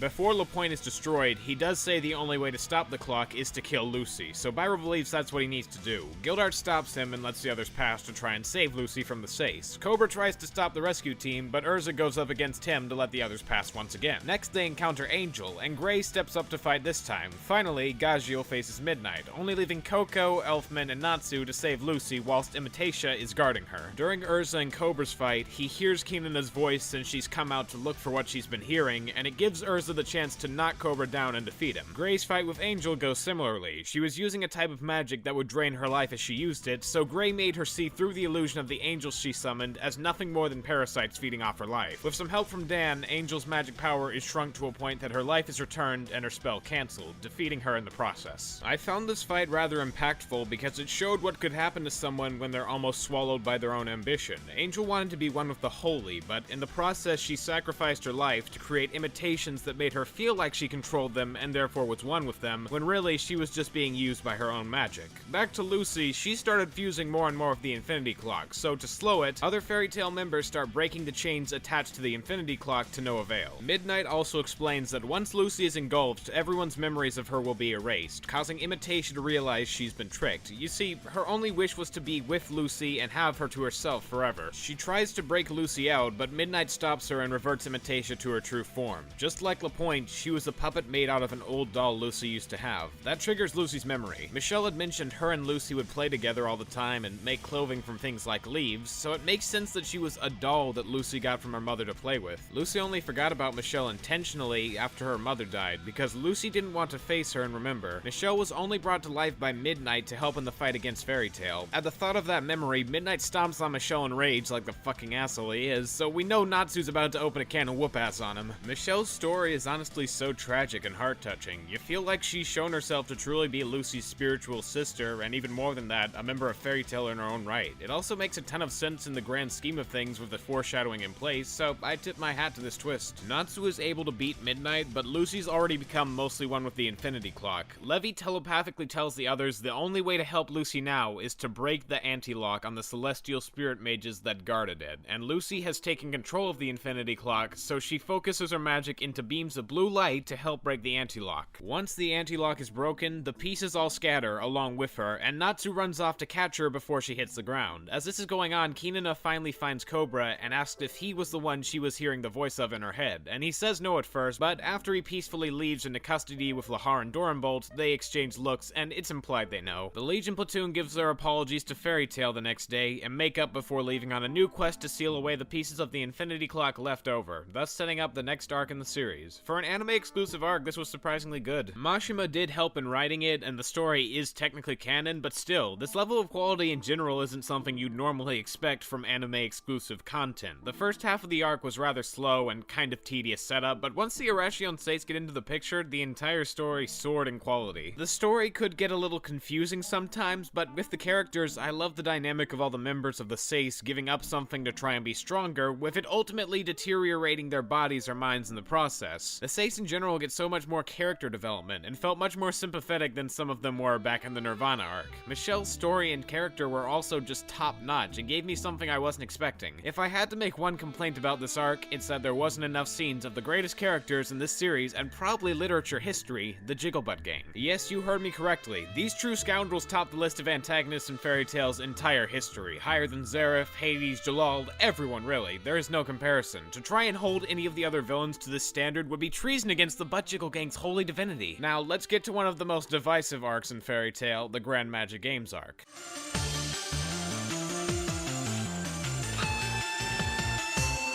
When it comes to this arc, you either love it or you hate it. There's little in between. If you're asking me, and I assume you are since you've made it this far in the video, I think the Grand Magic Games is in the top 3 best arcs of Fairy Tail. My top 3 being Grand Magic Games, Tartarus, and at the top, Edolas. One of the greatest aspects about this arc is it allows all the key characters of the guild to shine in their own epic moments and showdowns that are so hype and most of the time have great payoffs. The main idea of this arc is after the 7-year gap, Fairy Tail has gotten so low as to be seen as the weakest guild in Fiore. For the past several years, the Grand Magic Games has been held, and every time Fairy Tail has come in dead last. The new top guild is an upstart band of newcomers called Sabretooth, who have their own set of twin dragons and really powerful wizards. Makarov's banished son, Ivan, has also started his own guild called Raventail, with the express purpose of destroying Fairy Tail, so they'll have to be ready for them as well. This only motivates the characters to want to fight for this even more, obviously. They want to make it up to all their friends and family that they left behind 7 years ago, so the Fairy Tail crew is ready to train like crazy. Unluckily for them, they decide to go and have a party in the spirit world, and it turns out that one day there is 3 months human time, so when they get back, they only have a few days left to train. Before they try and train with the little time they have left, they actually run into Ultir, but she's become an ally to Fairy Tail and guilds all around the world with her own independent guild, Crime Sorcière. The only members are her, Melody, and Jalal, but they formed long ago to try and pay for their crimes by doing good deeds such as taking down several dark guilds that have been causing trouble in the past. They decided to meet with Fairy Tail so the two of them can cooperate during the Grand Magic Games, because a mysterious presence has permeated there each year. Ultir also helps them get stronger by unlocking their second origin, a reserve for magic power that not many wizards can use, but if they want to, it causes an extreme amount of pain. There's also this tense scene between Jalal and Urza that I quite liked, because they want to be together, and morally they're on the same side, and Jalal has gotten all his memories back, but Jalal is still a wanted criminal, and Urza is a member of an official guild, so at least for the time being, it can't work at all. Moving forward to the actual games, before the preliminary event, Fairy Tail encounters Sabretooth's Dragon Slayers, Rogue and Sting, and oh boy, these guys are smug assholes. As Dragon Slayers do, they have Exceed companions, and they're assholes too. The moment these guys show their cocky attitudes on screen, you want to punch them and see just how powerful they really are for when Fairy Tail beats their asses into the ground. They think of themselves so highly because supposedly they got the title of true Dragon Slayers by killing their dragon parents. It enrages Natsu hearing they could be so heartless, but for the time being, all of Fairy Tail needs to focus on the events. Originally for their team, Fairy Tail had obviously Gray, Lucy, Urza, Natsu, and Wendy, but she got ambushed by a member of Raventail while she was sightseeing, so Elfman steps in as her replacement. When Fairy Tail first comes into the stadium, they're booed and ridiculed. No one in the audience is on their side, and they only barely made it through the preliminary stages in 8th, so there's low expectations. But they didn't just get one team. Unbeknownst to them, Makarov put together another team for the tournament, consisting of Mira, Gajil, Juvia, Jalal cosplaying as Mystigan, and Loxus? Yeah, in between arcs, Makarov made Gildarts the 5th Guildmaster after Makau, but he didn't want to be Master, so he made 2 decrees before he stepped down in a matter of days. He reinstated Loxus into the guild and made Makarov the 6th Master, and that's such a Gildarts thing to do, so you can't really help but laugh. So yeah, Fairy Tail has 2 teams, and they'll be going up against 6 other guilds: Sabretooth, Raventail, Lamia Scale, Blue Pegasus, Quattro Cerberus, and Mermaid Heel. The first half of this arc is almost entirely fights with small bits in between, so I'm gonna analyze all of them. The first event is just hide and seek, basically. Sabretooth's member shows this impressive power by attacking everyone at once and winning, and Fairy Tail comes in last with 0 points because the Raventail douche is only attacking Gray and Juvia. After that, the battles begin, starting with Lucy fighting a Raventail member named Flare. The fight seems to be going fairly until Flare threatens Alzak and Bisca's daughter in the stand, so Lucy has to stop fighting or else. Flare almost goes as far as to burn Raventail's emblem over her Fairy Tail mark before Natsu notices Flare's hair in the stands and stops it. Lucy is about to cast a huge spell that would have won her the match for sure, but she's stopped by one of the Raventail members, weakening her magic, causing her to lose. She was beaten down by an unfair opponent, she overcame the odds to cast a grand new spell, but she was made to look like a fool. From the crowd's perspective, this looks like her not being able to control her magic, so they boo her and continue to look down on Fairy Tail, sitting at a pathetic 0 points. Natsu helps her stand again, encouraging her that 0 points is a great start to try and make a comeback. Jura and Jalal also have a short fight. In an attempt to win, Jalal almost blows his cover and Ultir stops it, not too interesting other than making Fairy Tail continue to look bad and lose. The next day, the event is a moving platform race, and would you look at that, Gajil, Natsu, and Sting were all picked for it. It comes down to them being dead last and Sting being content to give up with his motion sickness, but Natsu and Gajil are going all out. Sting sees this as them only trying to get the favor of the public opinion instead of just doing what they want like he knew them as a kid, but they explain it isn't as much about the tournament as making up for the friends they left behind all those years ago. The guild suffered for 7 years because they left, so they're just trying to make up for it, and to them, every little point matters. Sting and the entire Sabretooth Guild's philosophy is winning big with overwhelming strength, but during this tournament, they tend to try and take the easy way out with their strategies, as I'll explain later. Sting comes in last, thinking he and his guild will just keep stacking up the points, and the battles continue. This scene is a small one, but it embodies the entire arc perfectly. Despite their position in dead last, and it seeming impossible for them to get back up to the top after being beaten down so many times, Fairy Tail as a guild persists through the games in the name of their friends and family, all to reclaim their lost credibility and help those who suffered for them. In the next battle, Elfman has to fight a really strong opponent named Bacchus, who uses a form of martial arts that mixes deadly hand movements with his drunken fury. Elfman is clearly outclassed in the beginning and can't keep up with Bacchus' speed, but he comes up with an idea to compete: all-out defense. At that point, it becomes a battle of wills to see who will give out first from either getting hits inflicted or being damaged by throwing those hits at an immovable shield, and at the end, it looks like Bacchus won by standing up, but he almost just as soon falls down and admits defeat to Elfman, giving Fairy Tail their first major win. This fight is awesome and nerve-wracking. After this fight, Elfman is out of the tournament from just how much of a beating he got, and I loved it. Elfman hasn't gotten many moments to shine since Phantom Lord, and I live for these character moments. During this fight, Lucy and Wendy were both in the infirmary and taken by some random hired hands. We don't know who sent them, but Natsu was able to take them down pretty easy. The next fight is a literal swimsuit competition, and it is amazing. The entire thing goes so out of hand over time to the point every wizard joins in, and if there was one mangaka who could literally make a swimsuit contest an actual plot-relevant moment, it's our man, Hero. Anyway, Mira Jane wins against her opponent by doing the one thing she couldn't handle: actual fighting. Raventail and Lamia Scale have a fight, not important. The last fight of the day comes between a celestial spirit mage of Sabretooth named Yukino and the leader of Mermaid Heel, Kagura. Before the battle begins, though, Yukino has a little wager for Kagura. Nothing too serious, just their lives, you know, give it up to the person who wins. Pretty typical friendly gambling. Yukino has all the other celestial spirits that Lucy doesn't, and even a 13th key, but Kagura slices up all her spirits without even unsheathing her sword. Kagura spares Yukino's life, but her master is not happy. At Sabretooth's guild meeting the night after the event, the master makes Yukino strip down in front of the entire guild to lose her dignity, then forces her to remove the Sabretooth symbol and leave forever, giving some insight into what Sabretooth is like as a guild. They aren't connected as a family that works together willingly like Fairy Tail. If you can't be 100% great all of the time, Giemma doesn't see you as fit to be a member. Sabretooth's entire aura gives off more of a totalitarian dictatorship than anything resembling an actual guild. Elsewhere during the night, Urza comes face to face with Miliana, her friend from the Tower of Heaven, who's joined Mermaid Heel on a quest to try and kill Jalal, Kagura is also on a mission to get revenge, and the reason she won't draw her sword is because it's bound to not open until she's able to fight him. Back at the inn Fairy Tail's staying at, Yukino goes there to give up her keys to Lucy, but she doesn't accept them since she knows Yukino loves her spirits just like Lucy, and it would be wrong to take them. After hearing about her departure and why, Natsu goes into full rage mode and storms Sabretooth. If that wasn't cool enough, he runs right up to the Master and challenges him to a fight. The only thing that stops it from going full-blown is Minerva, the daughter of Giemma, stepping in and holding Happy hostage to get Natsu to back off. Natsu imparts some wisdom about how a guild should be a place that treats its members like family, and we move on to the next day. The first event is a strategy game. The way it works is you draw lots, and whoever goes first picks a number of monsters to fight. It could be a weak monster, or the strongest there is, but you need to fight and win to get points for your team. You can take on as many monsters as you want, but planning your moves is really important. When Urza steps up first, it looks like this could take a while, but she finds a way to simplify it to break the game entirely, to take on all the monsters at once. It's so simple, but also the type of plan only Urza would have the metaphorical balls to try and attempt. After she absolutely destroys the tower and everything in it, the other members have to do a simple strength test to determine their rankings. Kana goes last for Fairy Tail B and uses Fairy Glitter because Mavis gave it to her to help her win. It's a funny moment that makes sense with Mavis's childish tendencies. After that, you already know what's coming up.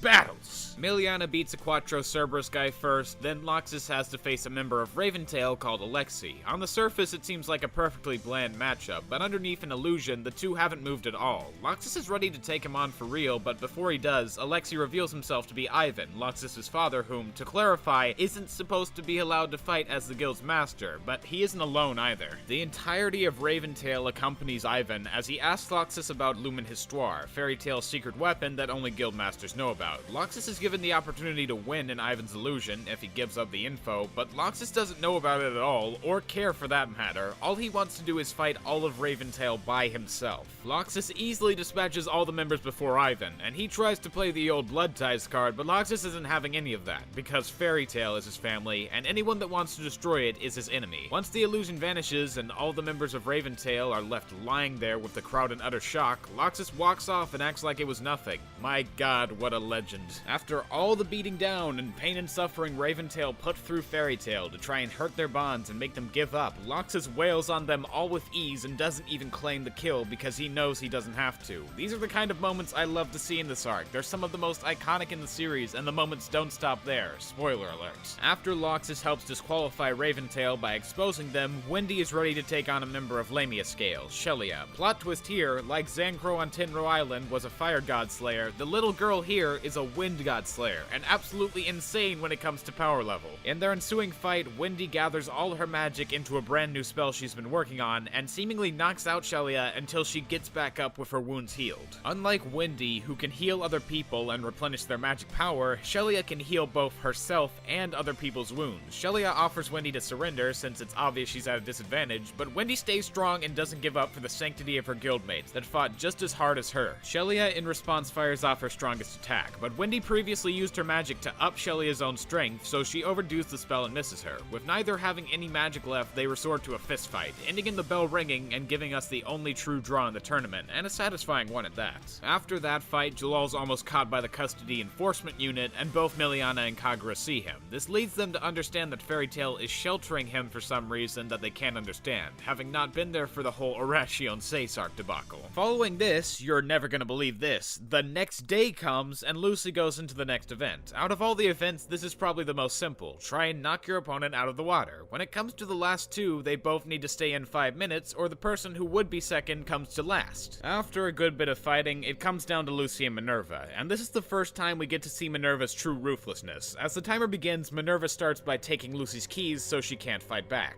After that, she dishes out gravity attacks, heat-based attacks, and every other kind of hit you can implore, but she doesn't let Lucy go out of the ring. She keeps beating and beating on her until eventually the umpire calls it, and Minerva hangs Lucy out to dry like a large prize caught after a day of hunting. Lucy had tried to stay in for Fairy Tail while taking Minerva's hits, so she allowed Lucy to get second place only to show she controls the matches, and Lucy isn't anywhere near her level of skill. This isn't even the worst thing she does in this arc. With this one act, she becomes the other main focus besides Sting and Rogue for Fairy Tail to take down for pretty clear reasons. The rest of Sabretooth also gets some hate points for staring and laughing at this while it happens. With Lucy out, Fairy Tail is forced to combine teams to make up for the members they've lost, so Makarov picks a super team of Urza, Natsu, Gagiel, Grey, and Loxus to represent the guild moving forward. Ichia has a battle with Quattro Cerberus, not important. Nietzsche from Edolas is back as part of Blue Pegasus, that's about it. The real main event here is Sabretooth's twin dragons versus Natsu and Gagiel. If Mashima knows how to do one thing for fights, it's building hype. These guys have trashed on Fairy Tail since they got into the arena. Sting and Rogue believe because they're third generation Dragon Slayers, that being Dragon Slayers who've had dragon lacrimas put into them and were raised by dragons,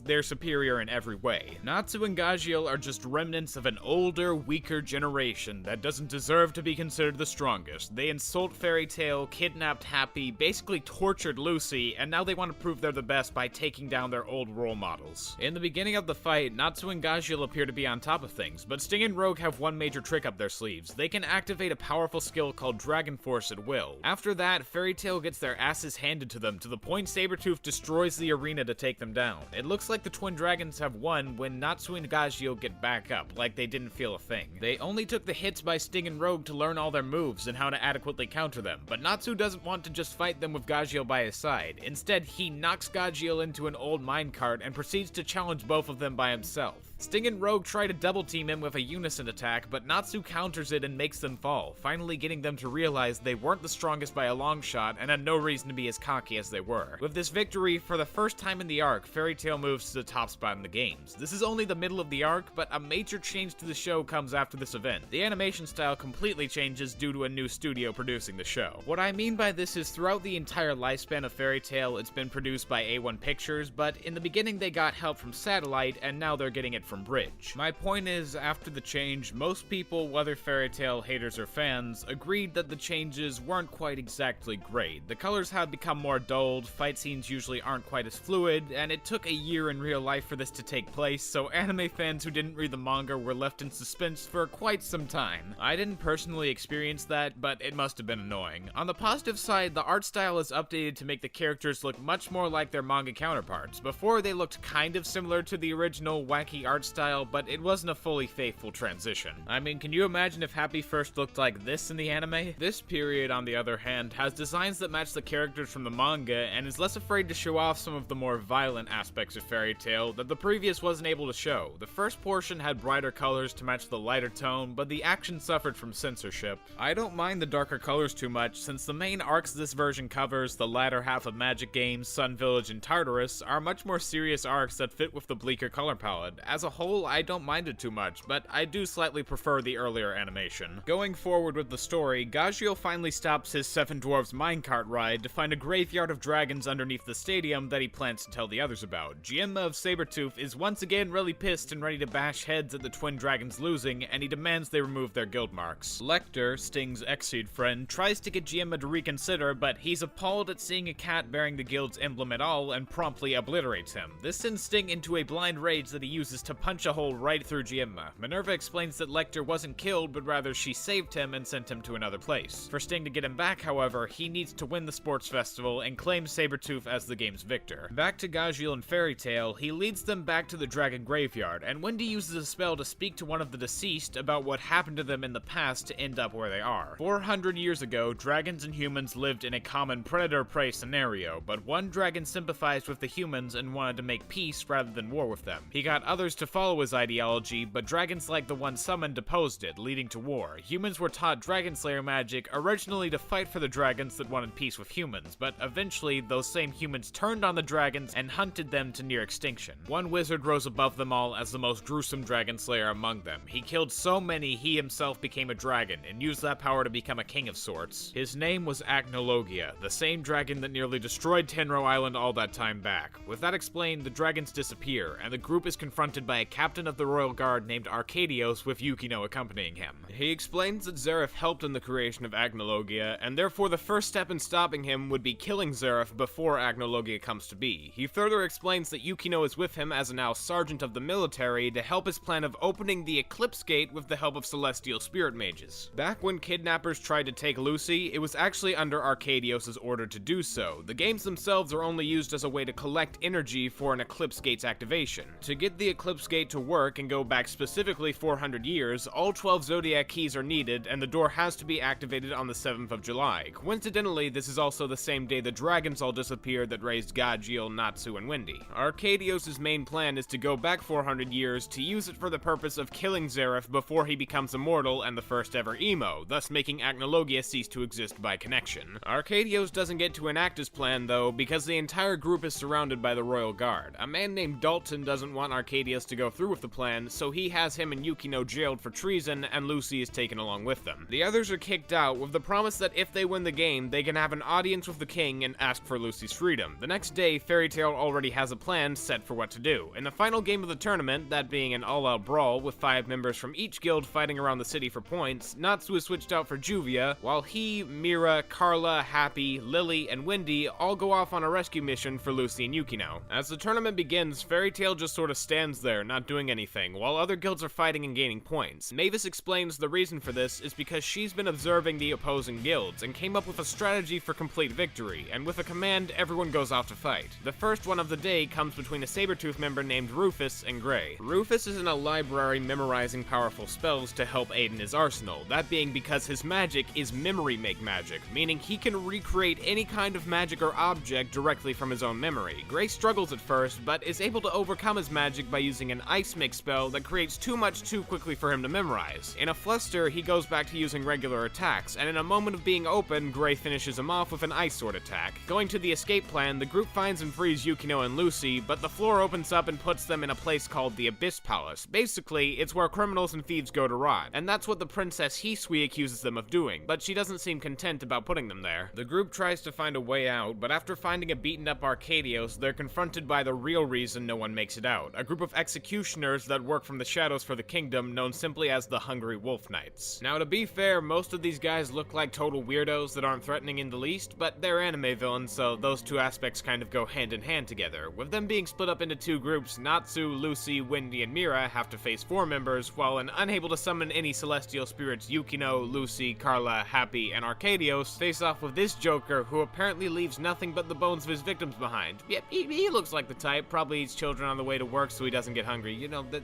normal stuff. In their battle, Arcadios almost fries his legs off saving the girls from a lava pit, but Horologium saves him, and Loki opens his gate to hand Lucy and Yukino their keys back. Arcadios doesn't seem to be fazed by the lava as most regular people would, so Lucy and Yukino beat Fisherman Guy with some good old teamwork. Oh wait, Arcadios was fine because he had some jade amulet that works like a talisman and protects him. I don't know, seems legit. With the other Wolf Knights, Panther Lily has to fight this guy who uses acid and finds a way to cut through it right to him. Wendy fights this creepy plant chick and overcomes her. Mira uses her strongest demon form to eat the poison cast on her by this girl who uses paper in different ways, and Natsu takes down this guy who uses scythes pretty easily. After they're all taken care of, Natsu and Co find a strange person in a cloak that opened up the door for them, and it's also explained Hisui was in on the Eclipse project and Arcadios just took the fall for her. She explains that she needs to use the Eclipse's secondary feature as a cannon to protect the kingdom, as she was informed by a person from the future. Hisui isn't certain if the events will take place, but if one team makes an unexpected victory in the games like this person from the future says, Hisui will consider their words as the truth. She isn't the one in the cloak though, instead it's Lucy? Well, to be more specific, it's a version of Lucy from the future who used the Eclipse Gate to come back and warn everyone about dragons showing up out of nowhere and killing everyone. That's a pretty tall order to believe, but right now we've got something more important to take care of. The most hyped fight in this arc other than the twin dragons versus Natsu and Gajeel.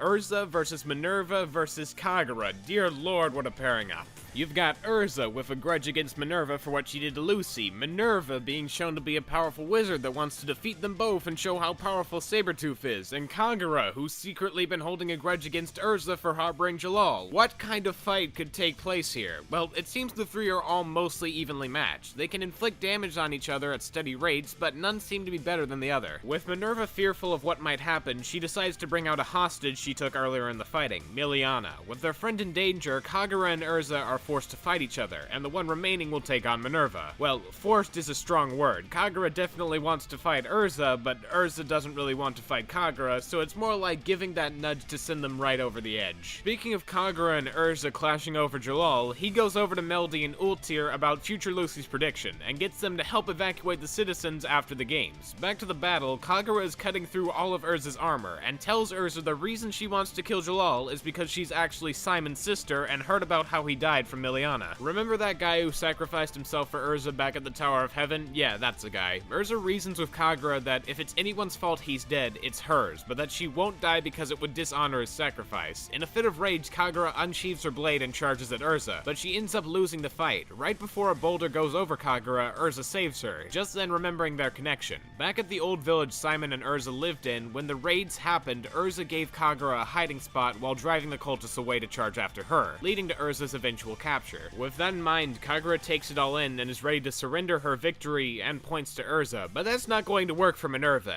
Guess! Why don't you just guess what this absolute piece of fucking human garbage does? She comes out of nowhere and stabs Kagura with her defenses down, claiming the win for herself and ready to do the same to Urza, who got a broken leg and is already beaten up. And you know what? That isn't enough to hate this character. After Kagura mentions Miliana while bleeding on the ground, Minerva returns her with heavy wounds all over her body. The reason? She was bored and wanted to have some fun during her wait. Okay, holy fuck, somebody destroy her right now. And that's exactly what Urza intends to do. This whole game, she had actually never been using her second origin to fight. All the accomplishments she had already achieved were just basic Urza before the intense unlocking of more power. With her second origin, she uses a brand new armor set called Nakagami Starlight, an armor that costs tons of magic power, but it allows the user to bend the laws of magic itself, and using a rally of strikes, she takes down Minerva in a rather satisfying, if not short way. During my research for people's general thoughts on Fairy Tail and why they liked or disliked parts of it, I found a few popular videos talking about hating the chapter this battle comes from, chapter 322. In the case of Fairy Tail, I've never read the manga, but the events played out in a similar fashion to the anime.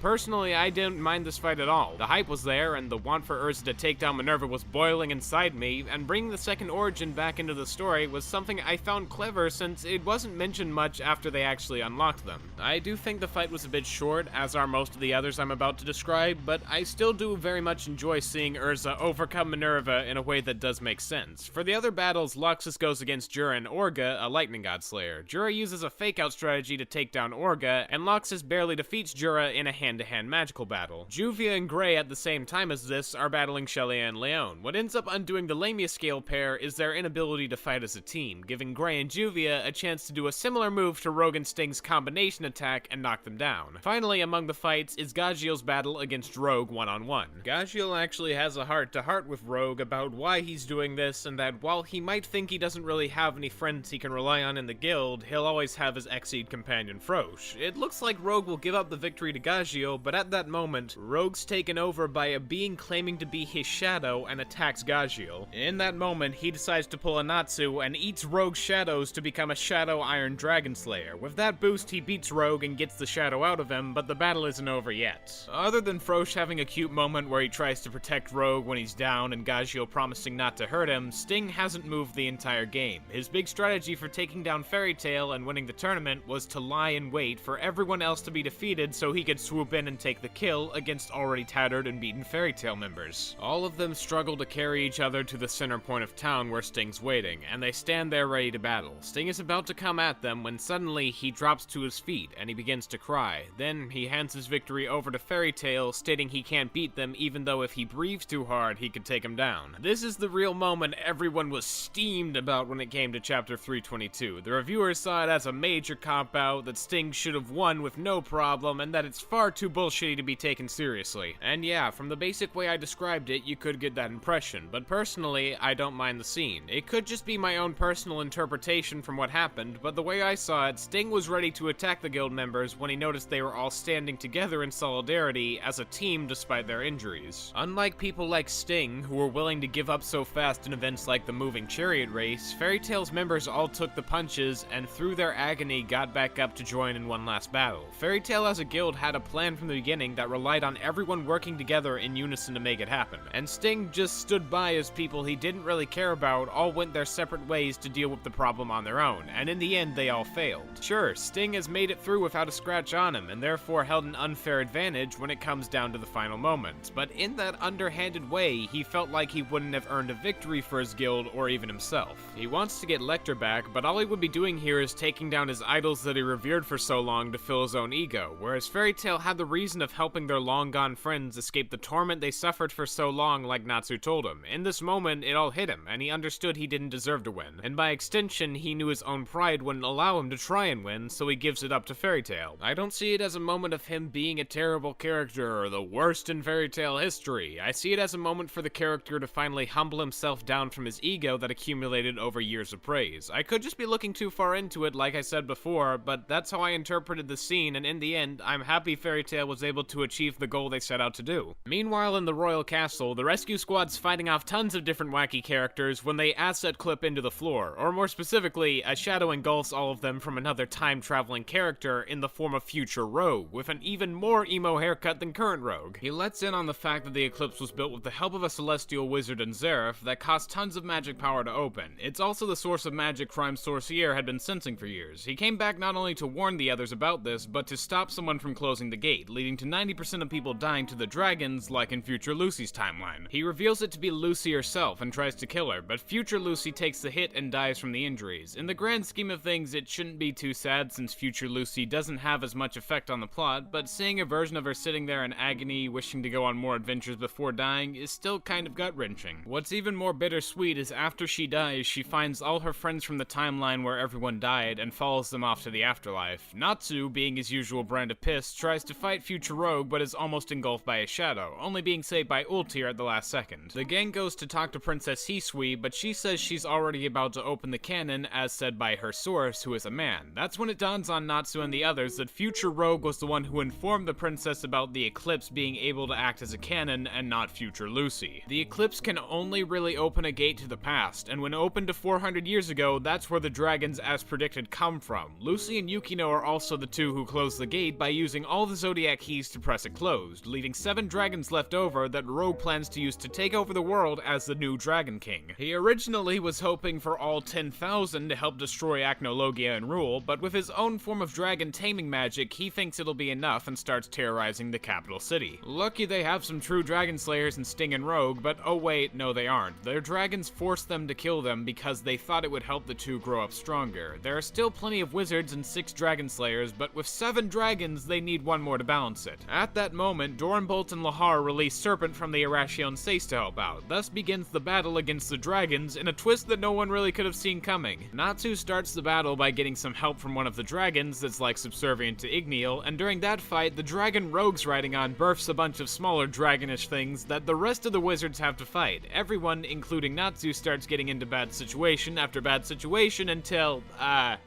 this.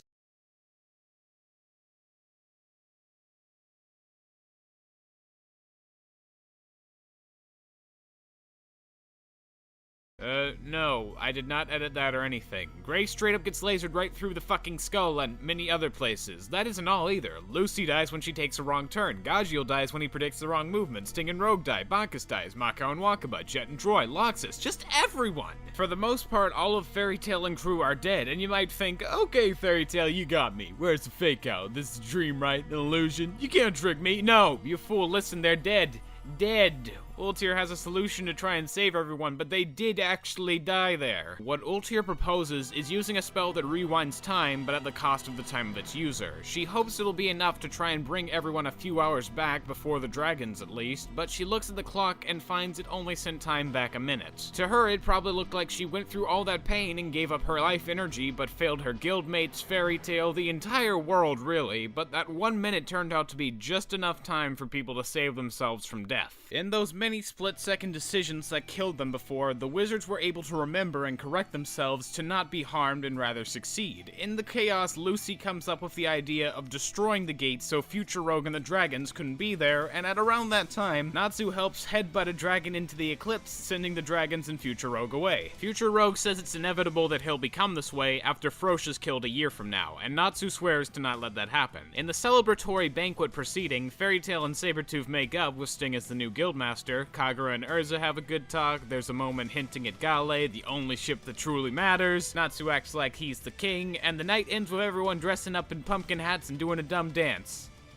Did I fucking stutter? It's a pretty charming night overall. The next day, everyone is ready to go. Dornbolt erased the memories of the Magic Council so they don't know about the Eclipse and possibly revolt against the kingdom. Melody and Jalal get a final message from Ultir in a letter, and as they're driving away from the kingdom, Gray looks out to see an old woman looking at the sun longingly. He knows that it's Ultir, having lost her many years, but for once, she's smiling knowing that she's accounted for her crimes and feels free at long last. Fairy Tail is constantly berated for not killing off too many characters, but in moments like Simon giving his life or Ultir giving up much of hers, it leaves a major impact on you that you remember for how meaningful the sacrifice was. I'm not saying there aren't some infuriating instances of the old bait and switch, as I'll talk about in the final arc, but this moment right here is really hard-hitting with a character that's been intertwined with the story for so long. This arc in general was full of devastating moments of sadness, high feelings of triumph, and badassery from different members of the main cast, including some we don't get to see as often. People don't like Raventail too much since they're mostly constrained to a nuisance that tackles over Fairy Tail and keeps them from getting points, but I liked that bit about them because it gave such an awesome moment for Loxus to take down his own father and that guild that was giving Fairy Tail so much trouble. Elfman's battle of endurance was amazing, Urza breaking the game, Gray outdoing Rufus, Natsu taking down the twin dragons and challenging the Master, Urza finally slashing Minerva down, Ultir's redemption, future Lucy's sacrifice, and dare I say it, Sting forfeiting to Fairy Tail. So many iconic moments happened in this arc, and I find it a great bit of fun, loss, and action. This arc really does show the guild as the main character rather than just Natsu and Lucy. I won't say this arc is perfect, that's what Tartarus is for, but among tournament arcs, this is probably in my top 3. What isn't in my top 3 anywhere is the filler arc that comes after this. I get it, you needed a bit of time to slow down from the melodrama of the Magic games, but damn did you have to make it so boring. Plus, the manga canon arc following this one is meant to do just that, and it's much more interesting. The arc I'm referring to is called the Eclipse Celestial Spirits arc. It's about the Celestial Spirits being put out of whack from the Eclipse project, and the guild needing to fight them to change them back to normal. On paper it sounds okay, but in action it's not worthy of your time. Other than the horrendous Daphne arc, this is the only true larger filler arc in Fairy Tail. I like some of the designs of the Eclipse Celestial Spirits, but you know what I don't like? A full episode about Gray fucking ice skating against a really gay lobster man.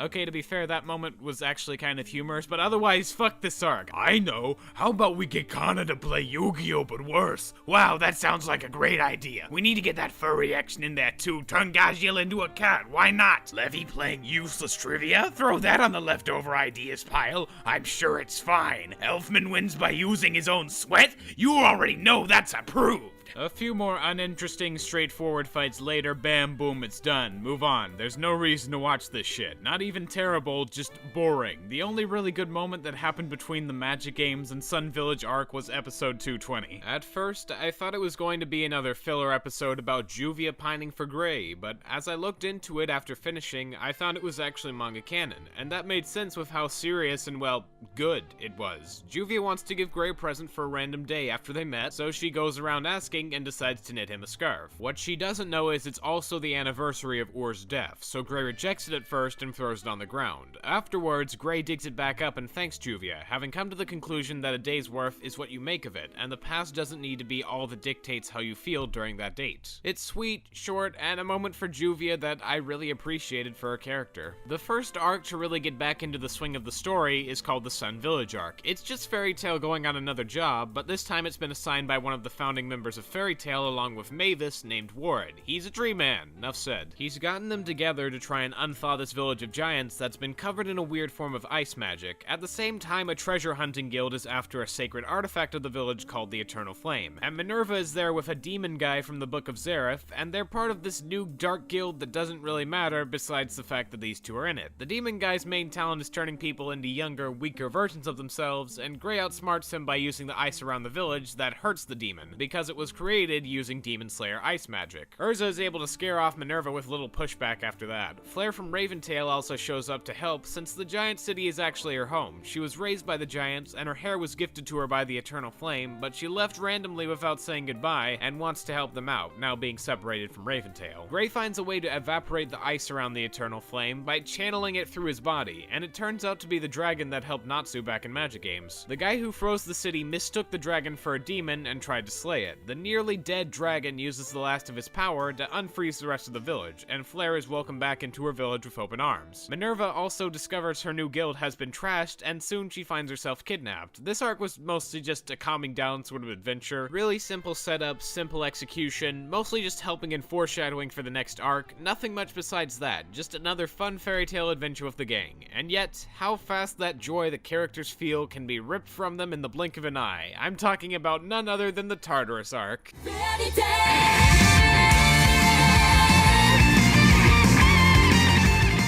I'm going to be straight up here. I said Edolas was the best arc in the series for me, on a subjective level, but on an objective level, it's no contest that Tartarus is the best. It was the arc everyone was hyped for because as a collective, it was pretty outstanding. From the beginning, you can tell this isn't going to be a normal, lighthearted fairy tale story. You know why? It starts with the entire Magic Council being killed along with Lahar, leaving Doranbolt to watch as the only other living member is slowly killed. The guy who destroyed the place is Jackal, one of the 9 demon gates of Tartarus, the final of the 3 dark guilds from the Barm Alliance. He and his 8 colleagues are all demons from the Book of Zareth, led by their master Mard Gear, with the intent of summoning Zareth's most powerful demon, E&D. After that attack, Mr. Yajima, a kind old man and friend of Makarov from the old Magic Council, almost dies to another of the demon gates when his restaurant is attacked and destroyed. Loxus and the Thunder God tribe are on the job, so they beat him, but before dying, the demon turns into anti-magic particles called Bane Particles, which when ingested by people, decay the magic from within them and kill them from the inside. Loxus tries to stop it by consuming as many Bane particles as he can, but over 100 people still die from lingering particles. With Loxus and the tribe out of commission, Fairy Tail discovers Tartarus is going after all former council members for some reason. In an attempt to help, Fairy Tail divides into teams and goes off to protect them. First up, we got Natsu taking on Jackal, and at first Jackal has a clear advantage with a different type of magic called curses. What are curses? They're magic, but better. That's what I got from it. It comes from the same source as magic, but curses carry a darker side to them overall. With Jackal in particular, touching him causes a magic circle to be placed on you that explodes on impact. Natsu solves the issue with the same way he would solve most issues if he could, by punching Jackal, then consuming the flames caused by the explosions. With nowhere left to run, Jackal attempts to blow up the entire village in a final send-off, but Happy swoops in and carries him up to where he can't hurt anyone, saving the day. You might think these guys are dying a little too quickly and easily, and yeah, that's because they have regenerative chambers that allow them to come back at any time after they're dead. As long as this lab is up, they're immortal. In other news, everyone else failed.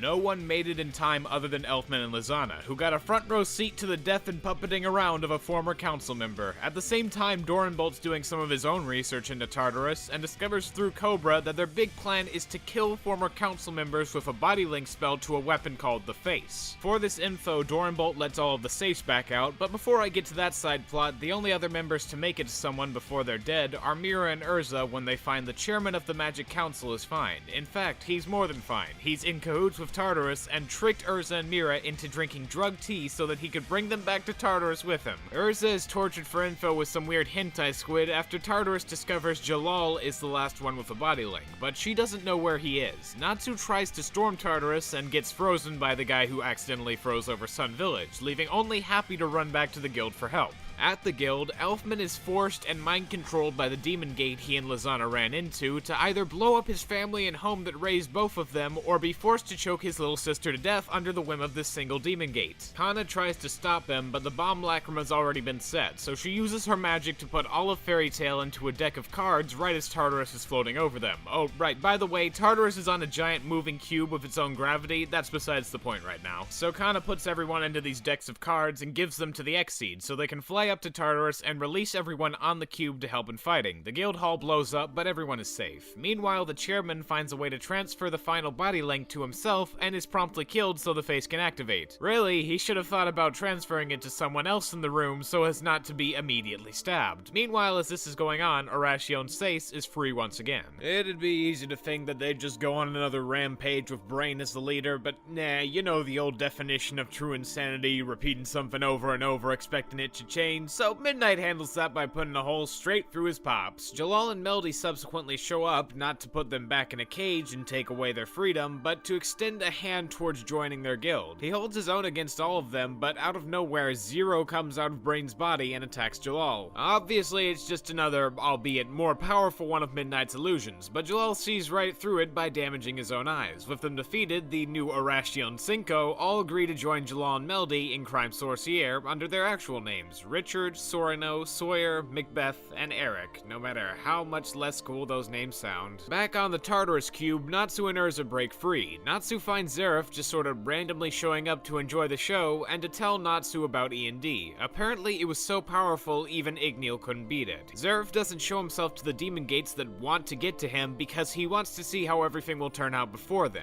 With Urza, she makes a huge hole in the cube for the rest of Fairy Tail to climb into, and Lucy, Happy, and Natsu all reunite in time to fight one of the demon gates. This guy's special quirk is that he absorbs the souls of people and gains their powers, and he just so happened to come across Hades' old body and take its power. Natsu discovers that his weakness is actually rock, since it's something he can't absorb, so Natsu smashes a bunch of pillars onto him, and the demon releases all the souls he's captured, including Hades, who in his final moments tells Natsu to tell Makarov to use Lumen Histoire for the crisis. At this same time, Wendy found the location of the face and went looking for it with Carla, but you guessed it, she has to fight a demon gate. Wendy's always had a hard time keeping up with everyone else in speed and power, but as the series has gone along, she's really grown. In the beginning, she only really supported others. In Edolas, she fought alongside them. In Magic games, she could fight a battle to a draw on her own, and now with all the ether nano in the air around the face, she consumes it to do none other than finally achieve Dragon Force for herself. This moment is so hype in the show, it's amazing. Wendy uses Dragon Force and beats the demon gate while destroying the face in the process all on her own. It's such a proud moment for her. Unfortunately, the face's activation timer is still going off, and with not enough time to get out, Carla and Wendy prepare to die by using a destruction circle on the face to finally blow it up. They're saved by Doranbolt, thankfully, but if shit didn't just get real there, back on the cube, Mira gets out of her prison of sorts and destroys the regeneration lab. That way, the 9 demon gates can't respawn anymore, and have to finally start playing on hardcore like true gamers. If you aren't keeping track, that means that so far, Forearms and Transformer Guy are down for the count. Looking at Mira in the lab, she takes over the ability of her opponent using her Satan Soul takeover magic to make Elfman sneak attack her and win in the end. Mira still doesn't want her to die, so she absorbs Sayla to be another one of her takeovers. With the news reaching Mard Gear, he punishes the dominatrix chick that tortured Urza for her pupil failing and activates Allegria, a spell that binds everyone in a weird type of vine other than Lucy and turns the cube into something called the Plutogrim. Now Lucy's being hunted by the rest of the gates and pushes herself by opening 3 celestial spirit gates at once to fight multiple demons. She can't keep it up, of course, and it looks like Jackal and Shark Guy are gonna kill her, but Aquarius comes up with an idea. Celestial spirit wizards who've achieved a deep bond with their spirits can use the key to summon the Celestial Spirit King, the most powerful of all the spirits. The cost is that the key will be broken and unable to be used ever again. Aquarius, being Lucy's oldest spirit and tsundere friend, gives her the idea to make Lucy destroy her key, and though Lucy is reluctant about it, she activates the gate of the Spirit King, and he comes blazing through the sky to cut the Plutogrim in half and send it falling. The Spirit King then takes on Mard Gear by himself and gives Lucy Aquarius' power to fight Jackal. He only stops after Lucy defeats Jackal and collapses from exhaustion, because the spirit's length being summoned is paramount to the magic energy of their wielder.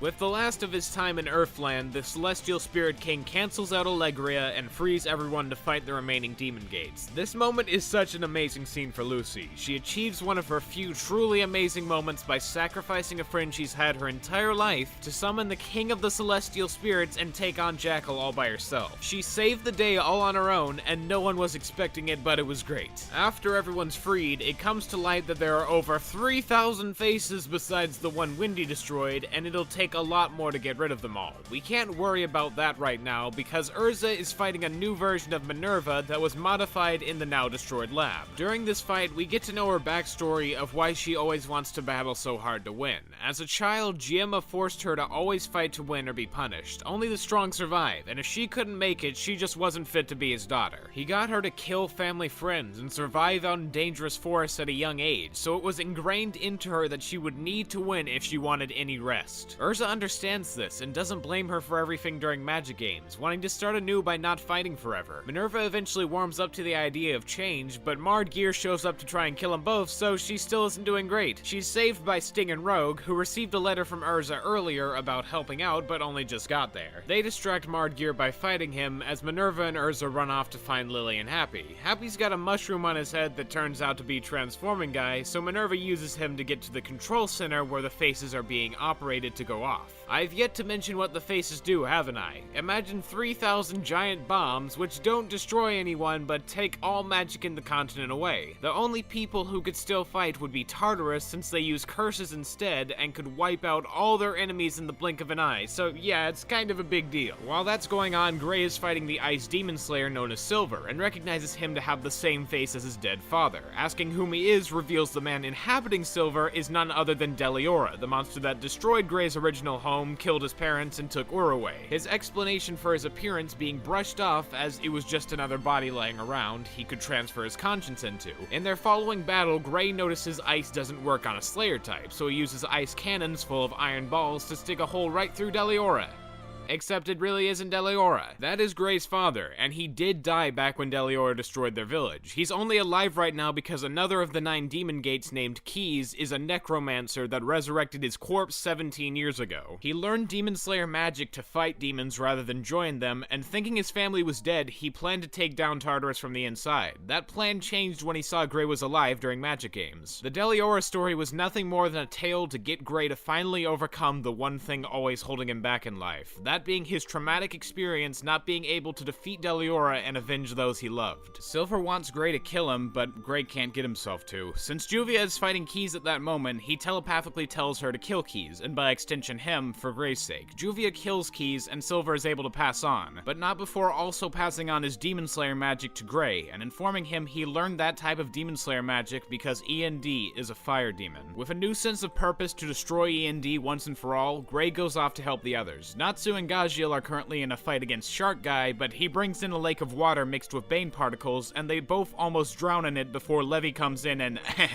gives Gajiel some air. Gajiel absorbs the carbon in the water to mix with his iron to turn himself to steel, and is able to beat Shark Guy. With them exhausted, Gray and a sick Loxus come in to take care of the new version of Bane Particles Guy, and beat him pretty easily with Gray's new abilities. Sting and Rogue also have to fight a new version of Giemma that gave up his humanity to become strong. This fight isn't too long, but it represents them growing as characters and being able to beat their old masters. It's alright. Also, Urza is battling Dominatrix Chick and fights her with all her senses gone other than her feeling, which is turned up to the highest pain indexed. A gust of wind is like a storm of daggers on her, but she uses this to her advantage by feeling where the pain hurts most and slashing Kyoka in those spots. She still isn't fast enough to stop Face's activation though, and to make things worse, Acnologia has appeared in search of END. Can you guess what happens next?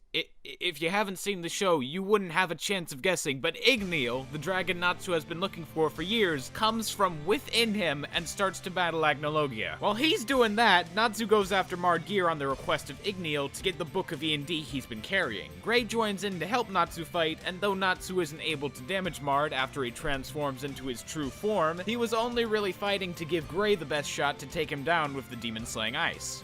But what about the faces, you might ask? Have no fear, all the other dragons from before that disappeared on July 7th, 777 also come back to destroy all the faces across the land. I should really explain what's going on now, because otherwise this might sound like pure insanity. The dragons back on that fateful day in 777 all used a secret technique to sort of burrow inside the Dragon Slayers. They did this to place antibodies in their system so they wouldn't end up becoming like Acnologia, a former human that became a dragon after too long. They also hid inside the Dragon Slayers to come out at the right moment and try and defeat Acnologia like Igneal is attempting to. It's quite a strange, out there twist, but it does sort of make sense in the greater narrative of what happened to the Dragon Slayers, and we get the final pieces of the puzzle filled in the final arc, so don't worry your pretty little heads. Getting back to the battle, Igneal gets Agnologia's arm, and Acnologia gets almost everything other than Igneal's arm. Like, damn, that is some carnage right in front of Natsu, the person who's been searching 7 years for him and only had a brief reunion before forever having his dad taken from him. Nonetheless, Agnologia losing his arm scares him off, and Zareth reveals himself to take the Book of E&D from Mard, put Mard back in his own book, and destroy him, having served his purpose. He re-disappears after that, and the Dragon Slayers all get to reunite with their dragons, including Sting and Rogue. Apparently, their dragons put false memories in their heads that they were dead to help make them believe that they were stronger and push them to try and reach new heights. The dragons then ascend into nothingness as they'd lost their souls over 400 years ago when Acnologia killed them, and the only way for them to survive to this point was by being in the Dragon Slayers. With a tearful goodbye, they all go to their final resting place, and Natsu has a new goal in the form of taking down Acnologia. Minerva is welcomed back into Sabretooth lovingly, Juvia tells Grey about being the reason his father is dead, and he thanks her for putting him to rest. Natsu and Happy go off for a year-long journey to train, and Makarov disbands the Fairy Tail Guild. Wait, what? Right, that happens for reasons we don't know yet. That isn't even the strongest twist at the end of this arc. Doranbolt is told by Makarov that he was always a member of Fairy Tail named Mestgrider. What happened was he infiltrated the Magic Council and erased his own memory until Makarov would come to show up and discuss what had happened in the past month. Lahar mentions at some point to Mest when he doesn't have his memory that Makarov visits him a lot, so he then gets the idea to infiltrate Fairy Tail as Mestgrider, the pupil of Mystigan. Point is, he's a real member. I don't want to explain this again because it hurts my brain too much, but yeah, that's what happened. The next season of the anime goes on a bit of a well-needed tangent and gives us the backstory of why Zareth is the way he is, and Mavis's story of founding Fairy Tail. First, Zareth. He was a regular kid with a regular family in an old civilization city. That is, until his family and home were both destroyed by dragons. He spent the next several years learning magic to try and bring back his dead brother, but by dabbling in the darker side of magic, he was given the curse of contradiction, meaning everyone he loved that got close to him would die. His thoughts contradicted themselves to the point he would never know what he wanted. As he went on with his research, he grew more and more hopeless of his immorality and not being able to love someone without them dying, so he created the creatures of the Book of Zareth to try and kill him. At last, after his work was finished, he was able to finally revive his brother in the form of an Aetherius demon that was also meant to kill him. This demon was known simply as Aetherius Natsu Dragneel, or E&D for short. Igneel couldn't kill E&D because he chose not to, so he could raise it as his own. Ultimately, his true purpose in life is to kill Zareth for good, and yet, with his curse of contradiction, once Zareth dies, his brother, as a creation of Zareth, will cease to exist as well. Quite a twist to know not only is one of our protagonists a demon, but that he's related to someone considered the Black Mage of Death involuntarily. The way other wizards and cultists talk him up, Zareth was this evil wizard who created his monsters to spread havoc across the world, but as early as Tenrou Island, it's easy to see that isn't, or should I say, wasn't in his nature. He was a pacifist that wanted nothing to do with the affairs of mortals or to harm them. After so long, he only wanted death, the only thing that seems so far out of his reach before Natsu was reborn as E&D. Master Mavis Vermilion, the founding Fairy Tail Guildmaster, is actually intertwined with this story in her own way.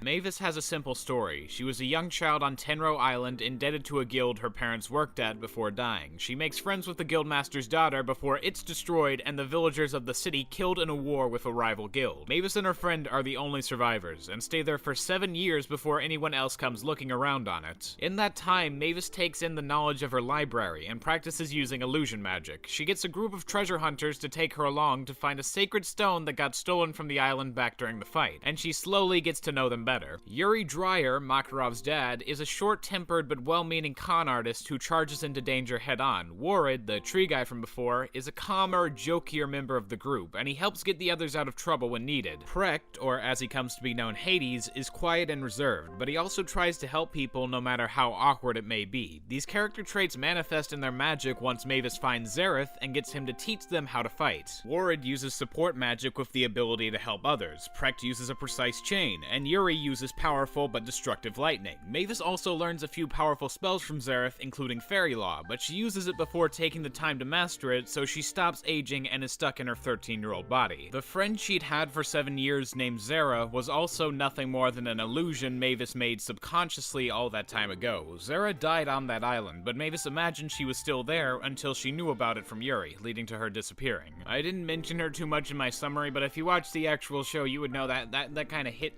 kind of hits you right there. In the wake of that, with her new friends, Mavis forms Fairy Tail. She came up with the name because she doesn't know what fairies are, or if they even exist. And if they do exist, do they have tails? You won't ever know until you actually try and go and look to find them. Under the lightheartedness of it all, though, Mavis didn't just stop aging from using the Law spell too early. She was also cursed with the same contradiction as Zareth. She didn't know she had it until after a war she won as the fairy tactician when Makarov is born in the newly built guild hall. She was actually the one who named him, and at that moment she understood the true meaning of life. And in a tragic fashion, just as the curse itself is, Makarov's mom dies, leading to Mavis storming off. She tries to die by not eating for 6 months, but her suffering was for naught as she can't die. The only other person who understands her pain is Zareth, and when confronted by him, she hugs him and lets him know that she accepts him for who he is. In a moment, Zareth for once thinks the pain of being alone forever is over with Mavis, and they share a kiss. But as the curse of contradiction goes, his overpowers hers, and Mavis dies. A tragic end to the time for the one chance Zareth had at happiness being slipped away by none other than his own curse, making him want to seal his heart and stay at a pure chaotic neutral before Hades' arrival in the Tenrou Island arc. He carries her body back to the guild hall and leaves it in the hands of Precht. He immediately puts her in the resurrection crystal and tries every spell in the book to bring her back to life. At some point, his endless attempts at spells accidentally created the Fairy Heart, or Lumen Histoire, an everlasting source of magic and secret passed down from guildmaster to guildmaster. That's for another time though. Right now we need to flash forward to the present. First thing I want to talk about for this season is once again the animation. This season of the anime is called Final Series and was animated with the help of Cloverworks, which is just sort of a rebranding of A1 Pictures, but this version of the company is known best most recently for shows like Darling in the Franxx with the help of Trigger and The Promised Neverland. As you might know if you're in the anime scene, all those shows look gorgeous, and Fairy Tail Final Series is no exception. I won't say it's the next One Punch Man or anything like that, but the animation can be best described as a perfect blend of the last two series. It has the colors and movement of 2009 with the designs and sharpness of 2014. It's also got some really nice shots unlike anything else I've seen in Fairy Tail so far. If anything, this is some impressive animation. Speaking of the story, after a year of the guild being disbanded, Lucy's a reporter for a magazine, and Natsu crashes into the Magic Games at the time to beat the winners all at once. He and Happy get Lucy, and they're off to find the others on another adventure to get the band back together. The arc that comes following these events, the Avatar arc, is actually pretty short and only really serves as a way to get everyone back together after the time skip. Basically, Gray went on a covert operation inside a cult trying to resurrect Zareth, even though, you know, he's still alive and we've known it for over 100 episodes now. Urza took over as temporary master of Fairy Tail, Juvia lived out in a cottage, Wendy and Carla joined Lamia Scale, and Carla learned to transform like Lily. Lily, Gagiel, and Levi joined the Magic Council's Custody Enforcement Unit, Minerva came back to Sabretooth, the Thunder God tribe joined Blue Pegasus, and all the others follow to the guild when they hear about everyone joining back up. At first, you think this arc is gonna be serious, with Hero introducing us to like 9 different weird-ass characters with little quirks about them, but with their training, Natsu and gang just absolutely destroy them all super quickly. I wasn't expecting it, and I thought it was good subversion of the average Fairy Tail arc. It's like, we want to resurrect Zareth. Yeah, you get in line, pal, he's been alive for centuries. Moving past that, 2 people are still missing from the Fairy Tail group, Makarov himself and Loxus. Mess shows up to show Lumen Histoire to Urza and crew, and he explains Makarov went to the Alvarez Empire to the west of Ishgard to try and negotiate a peace between the 2 nations. If negotiations don't go well, he'll threaten to activate Lumen Histoire. He disbanded the guild because he didn't want Fairy Tail on Alvarez's hit list, as they have a combined might of 720 or so guilds and a special fighting force called the Spriggan 12. Spriggan is the name of the emperor in Alvarez, but in Ishgard he's known as Zareth. I mean, with 400 years, why not start up your own civilization and get that going? Not like you got anything better to do. He doesn't see any of them as more than pawns anyway, so they don't die in his presence. And his main goal was to destroy Acnologia with this new nation, but now he wants Lumen Histoire to do the same thing. Makarov isn't willing to give up Lumen Histoire, so he almost dies, but the Fairy Tail rescue team is there to save him. Blue Pegasus also helps out with Loxus and Ichia manning the new Christina. After everyone gets back to the guild hall, Mavis lets everyone in on Lumen Histoire and says it shouldn't be used because of how hard to control it can be. With that explained, Fairy Tail has to stop the entire Empire of Alvarez from storming Ishgard and taking Lumen Histoire.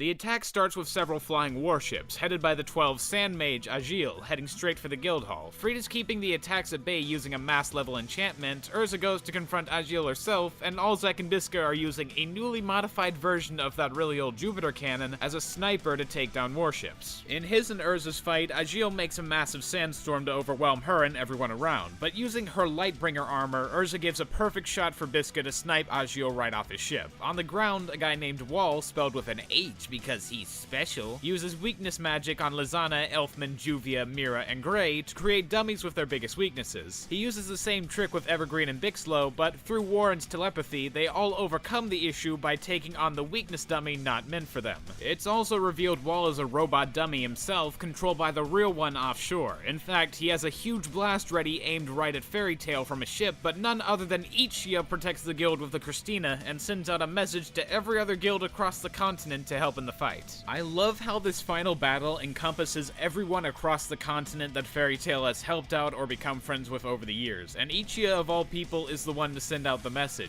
This tiny guy who seemed like nothing more than a joke character in his first appearance has a major role in helping fight the war. This isn't even his biggest contribution, just you wait. Other than him, Lucy's dealing with the 12's resizing wizard Brandish, who has a weird connection to her. She's about to do something to Lucy when Kana comes out of nowhere to take her down. She accomplishes it pretty easily because when Agil stirred up his sandstorm, he also moved the pollen of Magnolia around, activating Brandish's allergies. I am not joking, but it is actually pretty funny, so I don't care. Anyway, with time to reconvene, Mavis comes up with a plan to send groups to each point in Ishgard. Natsu's the only one who doesn't really follow orders because he's Natsu and charges to the front line, so he can take on Zeref with only Happy by his side. Zeref reveals his true identity as Natsu's older brother, but he doesn't really believe it. To show it's the truth, Zeref puts a hole in E&D, harming Natsu. He also goes into detail about how Natsu got where he is. Igneal was actually friends with Zeref, and Natsu was given to him so Igneal could raise him. Natsu and all the other Dragon Slayers, for the matter, were born 400 years in the past and knew each other as children. It's just that Zeref and an ancestor of Lucy's created the Eclipse Gate, so she could pass down her notes about it through generations until eventually the time was right for the Dragon Slayers to come to the present by the help of one of her descendants. The date the dragons disappeared was actually the date Lucy's mother decided it was the right time to try and open the Eclipse Gate, and like shooting stars, the Dragon Slayers all shot out across Ishgard. By the time Lucy's distant relative and Dragon Slayer's old teacher found them, they were all living their own lives, so she decided they weren't to be bothered.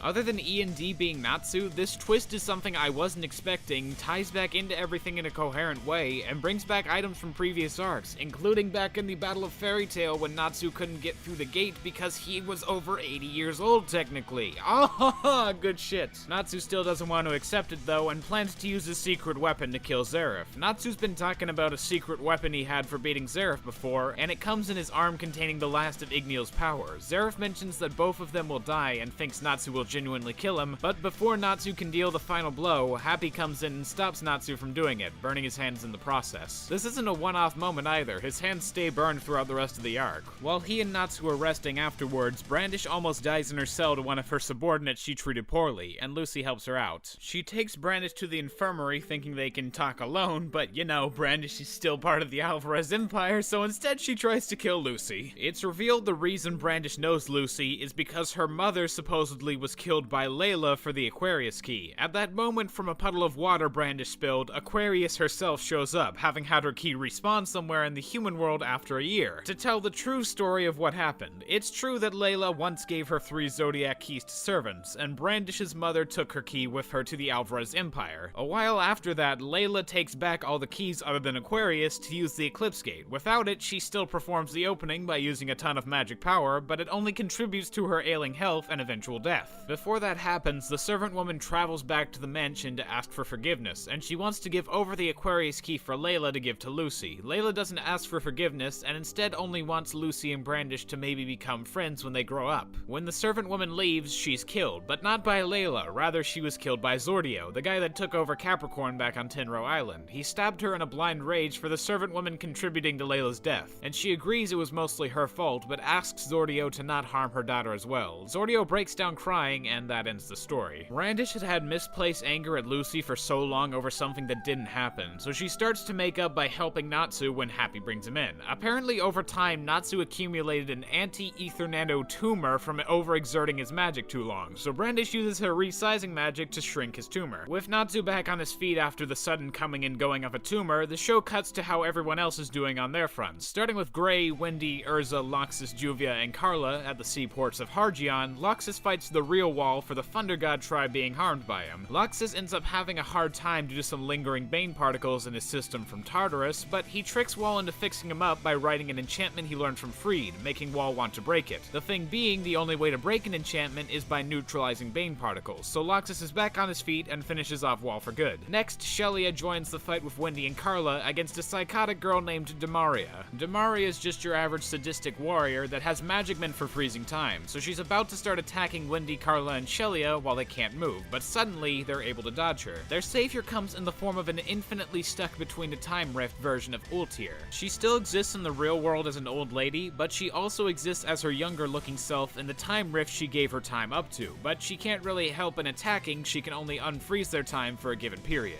It's a little confusing, the point is she helped them unfreeze before dying. Demaria can't just stop time and fight with a sword though, no, that'd be too easy. She's a god takeover wizard. Like Mira controls demons and Elfman controls beasts, she controls literal gods. Carla almost dies instantly after that, but Ultir puts her back into the time stop, so Wendy and Shelia will have time to heal her wound rather than watching her bleed out. Ultir can only hold time for a little longer, so the two of them need to finish the battle quickly. To win, Shelia takes on the ultimate sacrifice of unlocking her third origin. This gives her all the magic power she'll ever be able to accumulate in her life, but once the time starts up again, she'll never be able to use almost any magic for the rest of her life. She wins and Demaria is defeated, but Shelia has lost what meant most important to her other than her friends. After that, Crime Sorcier comes to help, and everyone there also has to face off with Nineheart, this guy who can bring people back from the dead that meant something to the opponent to have them act as his personal guard. For Urza, he summons Azuma, Dominatrix Chick, and the Swordswoman from Tower of Heaven. For Gray and Leon, they get Ur. For Juvia, Keys. Loxus has Hades. Wendy fights Forearms Guy, so on. Knowing they aren't the real versions of loved or hated ones, they all end up defeating their pasts, and Jalal deals the final strike to Nineheart. He also sort of makes up with Kagura to the point she can respect him, so it's nice to have that little plot thread sewn up. At the guild hall, another member of the 12 named Jacob appears and poofs everyone other than Lucy and Natsu away to another realm in space-time. Lucy tricks Jacob into bringing back Brandish and the lackey that tried to kill her, so she can bring out Gemini and have them change into the lackey. That guy's main power is nullifying all space magic, so everyone's returned and Makarov eats Jacob out through a window. Lucy, Mest, Natsu, and Happy then leave with Brandish to try and negotiate with one of the strongest 12 members named August. Speaking of August, he's traveling with a guy named God Serena. To put it simply how strong this guy is, there are the 10 wizard saints that Makarov and Jura are a part of, then among them there are the 4 gods of Ishgard that Warad is a part of, and then there is the top dog out of all of them, and that's God Serena. He's a problem because he decided to leave Ishgard to become a member of the 12. So the 3 lower gods of Ishgard and Jura try to stop him, but he wipes the floor with them using his 8-dragon lacrima implanted inside him.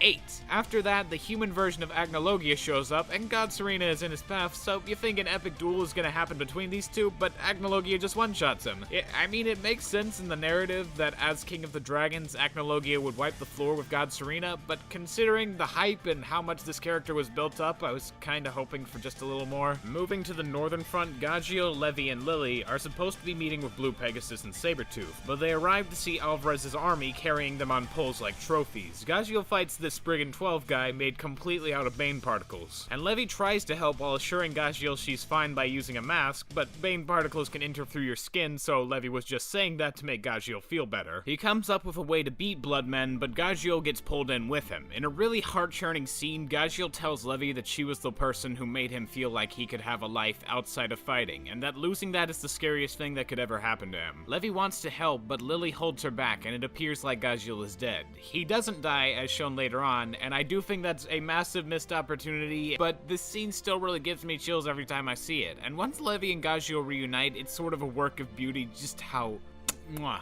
amazing their chemistry still is. I'm weirdly not even mad at this bait and switch, but that doesn't mean I won't have any grievances with this arc by the end. Going back to Natsu and Co., they reach August and Brandish gets him to consider talking to Zareth, but at that moment, Mess decides to be the biggest fucking idiot by using his magic to implant a feeling of Brandish wanting to kill August in the back of her head, so she would act on it at that moment. I get his intentions, but still, fuck you, Mest. In a well-justified rage, August starts going apeshit when another another member of the 12 called Irene decides to use a spell that moves everyone around to random places and makes Ishgard 1/20th of its old size. This is the reason the Gajiel doesn't die. When he actually was sucked into the portal, he was being dragged down to the underworld, and right before he enters it, the spell is activated, and he moves to a random spot in the Shrunken Continent. Before this happens, Connie uses fairy glitter on Lumen Histoire at Mavis's request to free her, as it's revealed she was alive inside it after all the resurrection spells. With Mavis alive and magic returning to her, Zera is also present since Mavis hasn't remembered her yet.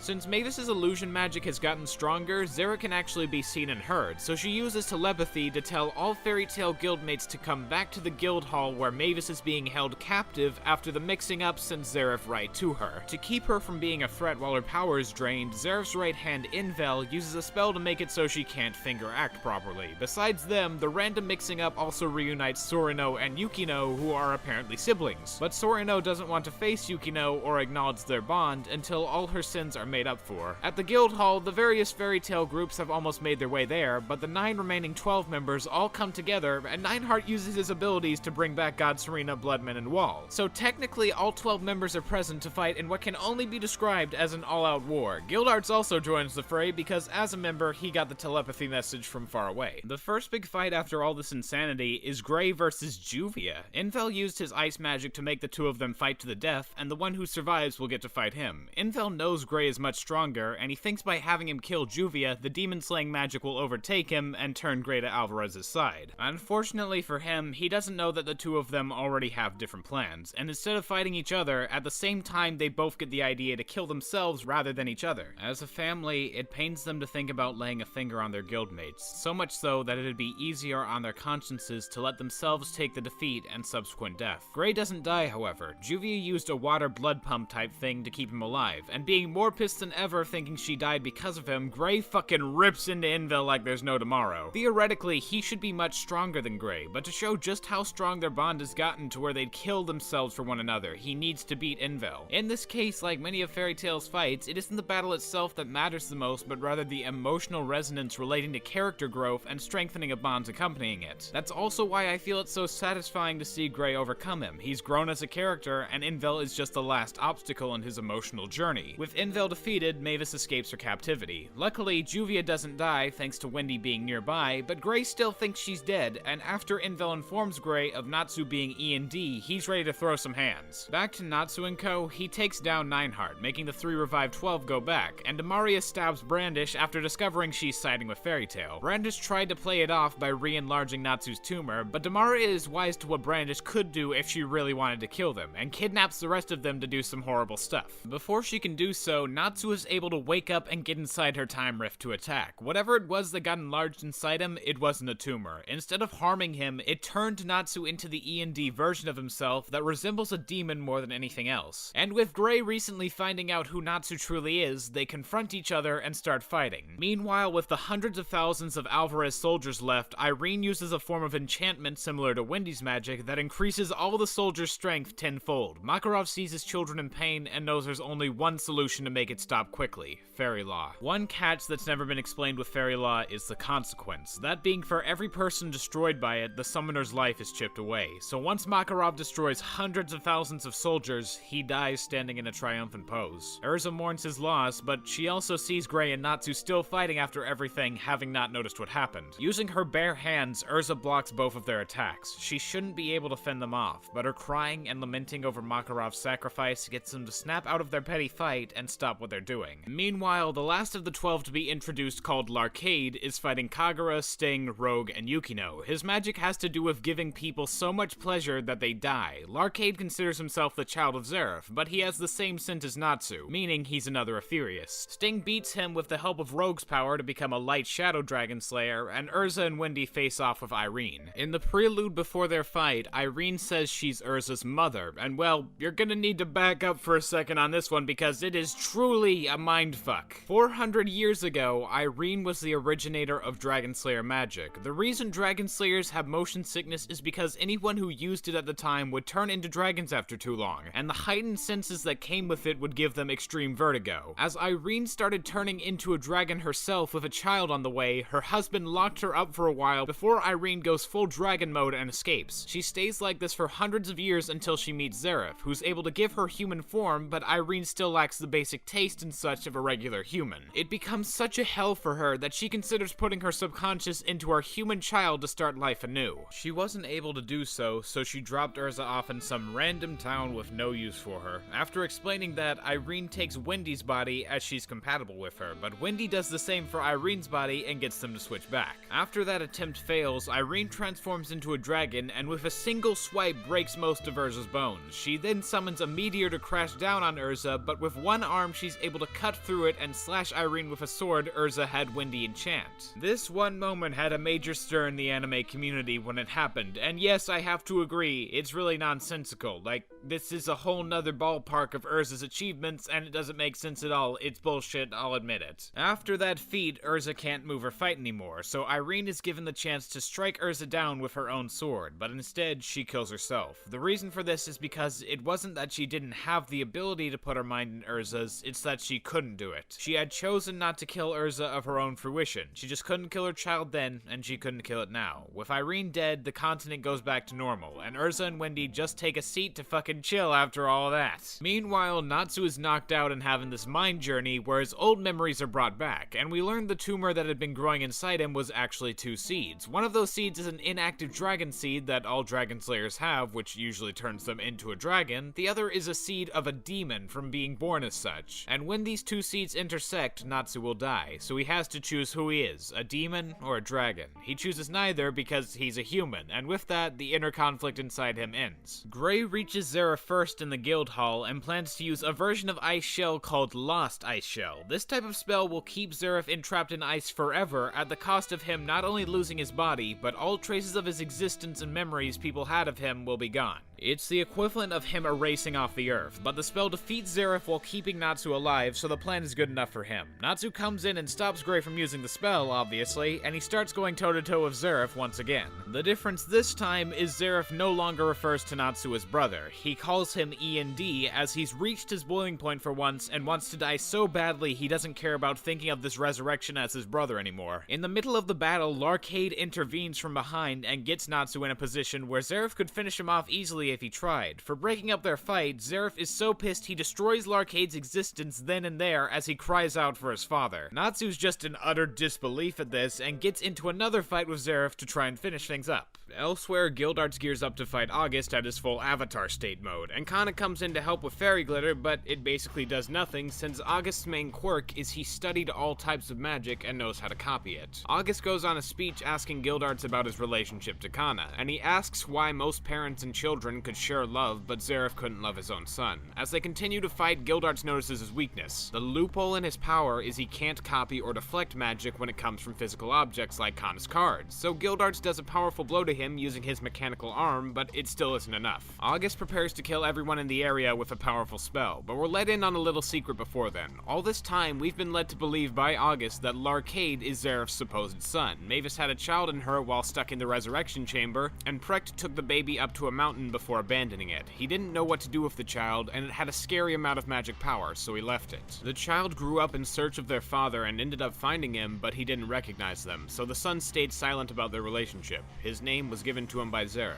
August. He was named this as it was the same month he and Mavis met, and August reminded him of her. All this time, we thought his question of why the Emperor never loved his son was about Larcade, but the truth was, the reason the child was never loved is because the child never told him of his existence. August's one wish before dying was to see his mother and feel love like a normal child would, but he closed himself off to it when he decided to not tell Zeref. Another bit August mentioned when referring to the unloved boy was that only the boy's mother could stop his path of destruction, and before the spell is cast, he glimpses to see Mavis running towards the commotion. Seeing this person he sought after so long but thought was dead made him pause and stop his attack. With the spell essentially failing of his own choice, August brushes away into dust, but not before appearing one last time as a child to his mother. She doesn't see it, but she hears his call, and that's all August ever really wanted from her. to be noticed. Several people don't like how this battle concludes, and I can definitely understand. It is sort of anticlimactic that Gildarts finds his weakness but still isn't able to beat him, and the only thing that can stop him is seeing his mother, but I actually like the way this ended. August sees the person he sought after and wanted love from for so long, but he realizes whether the spell works or not, he's going to die and not be able to get any love from her. In that moment, he chooses to die rather than kill someone so important to him, and he comes in the form of a child for a second so Mavis can notice him, but not say goodbye or even get to know who he really is. It's the tragic tale of a mother and father on opposite ends of the spectrum who never got to know their son.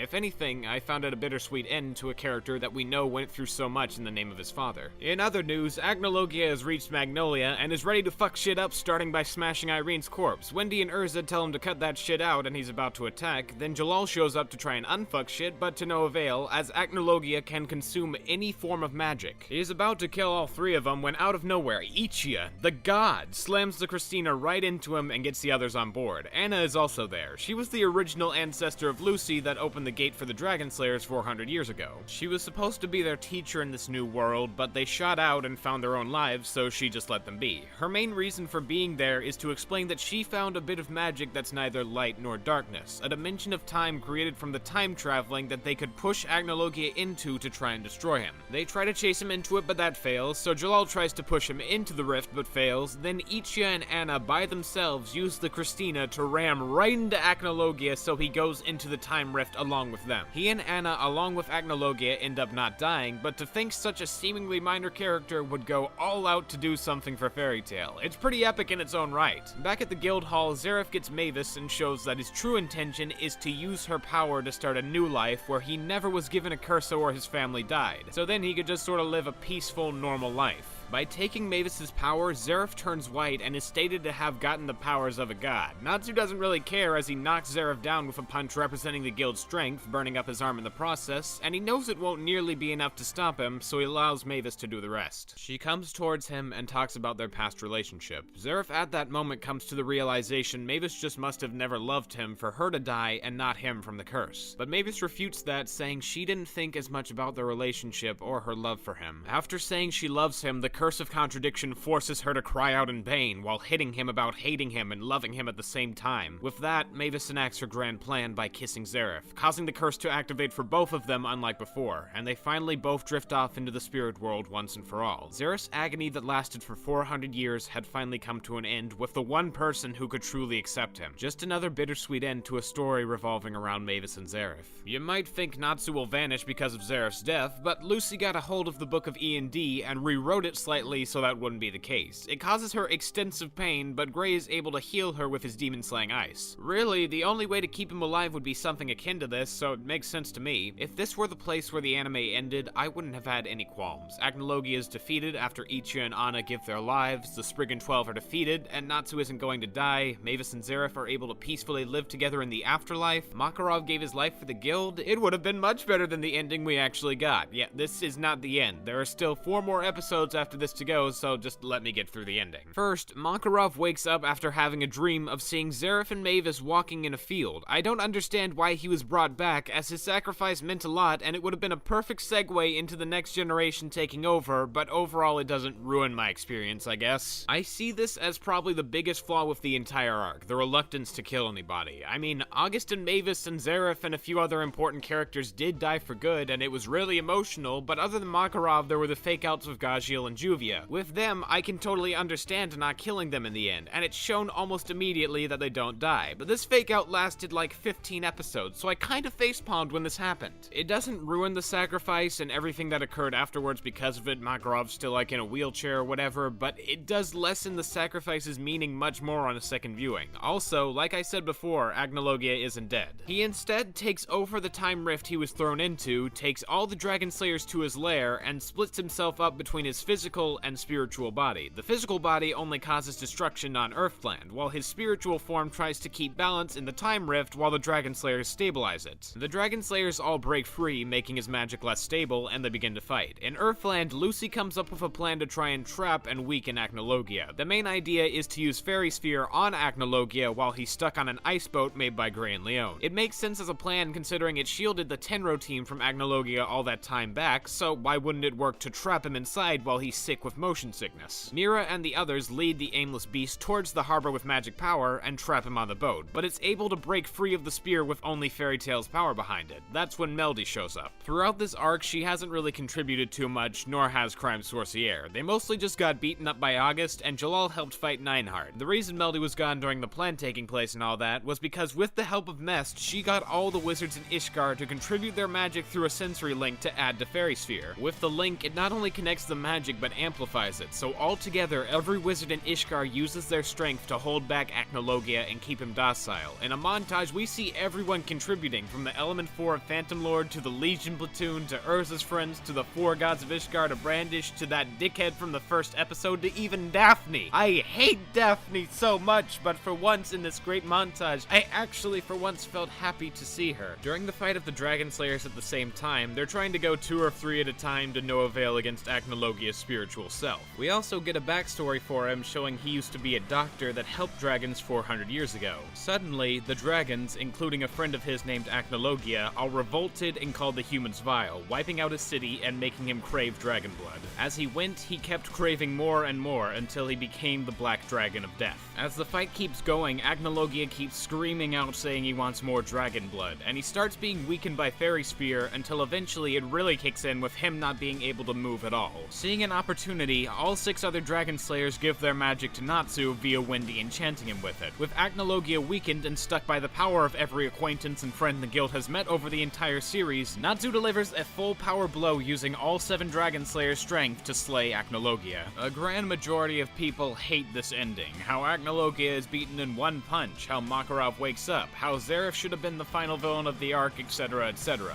I agree that it would have been better to have Zeref be the final villain. I agree that Makarov should have stayed dead. I can even agree that it's disappointing how Acnologia went down in one hit, but I still cannot hate it. Seeing everyone from around Ishgard give their strength to weaken and trap Acnologia for the guild, and watching Natsu use all the power of every Dragon Slayer to take down Acnologia made me smile in the end. It felt cathartic to see our guild finish their ultimate foe with the many characters we've come to love for years now. It has many flaws, and I don't blame you for hating it. I have mixed feelings on it myself. It could just be because I'm biased towards the series and love the characters so much, but I don't hate this being the final fight, though it would have been much better if Zeref was the final boss. In the aftermath of the whole thing a year later, Lucy finally published a book she'd been working on from the beginning of the series. Gale becomes a thing, Gruvia becomes a thing, the princess takes over as ruler and pardons Crime Sorcière, a reincarnation of Zeref and Mavis start to get along, and near the end of the episode, the original opening theme starts playing. There's something about the first song that makes you feel cozy and at home. It's the perfect representation of how Fairy Tail makes you feel, like you're part of one big happy family with all their quirks and weird traits about them that you can accept because you're pretty weird yourself. The tune is inherently nostalgic, and at the end of the show, it feels like a parting gift before something you loved is about to end.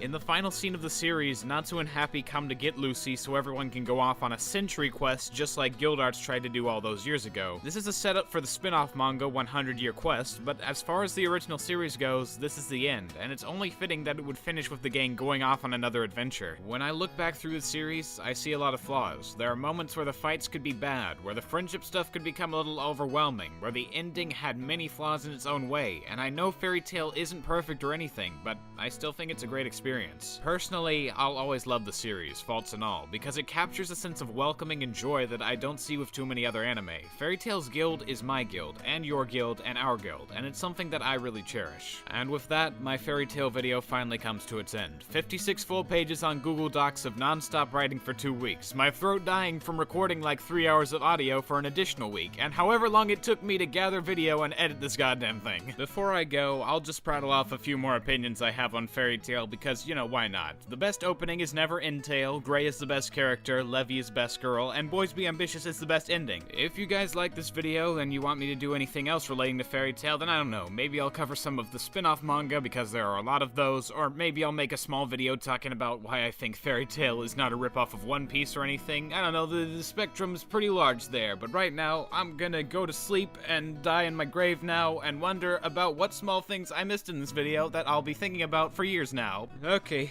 goodbye.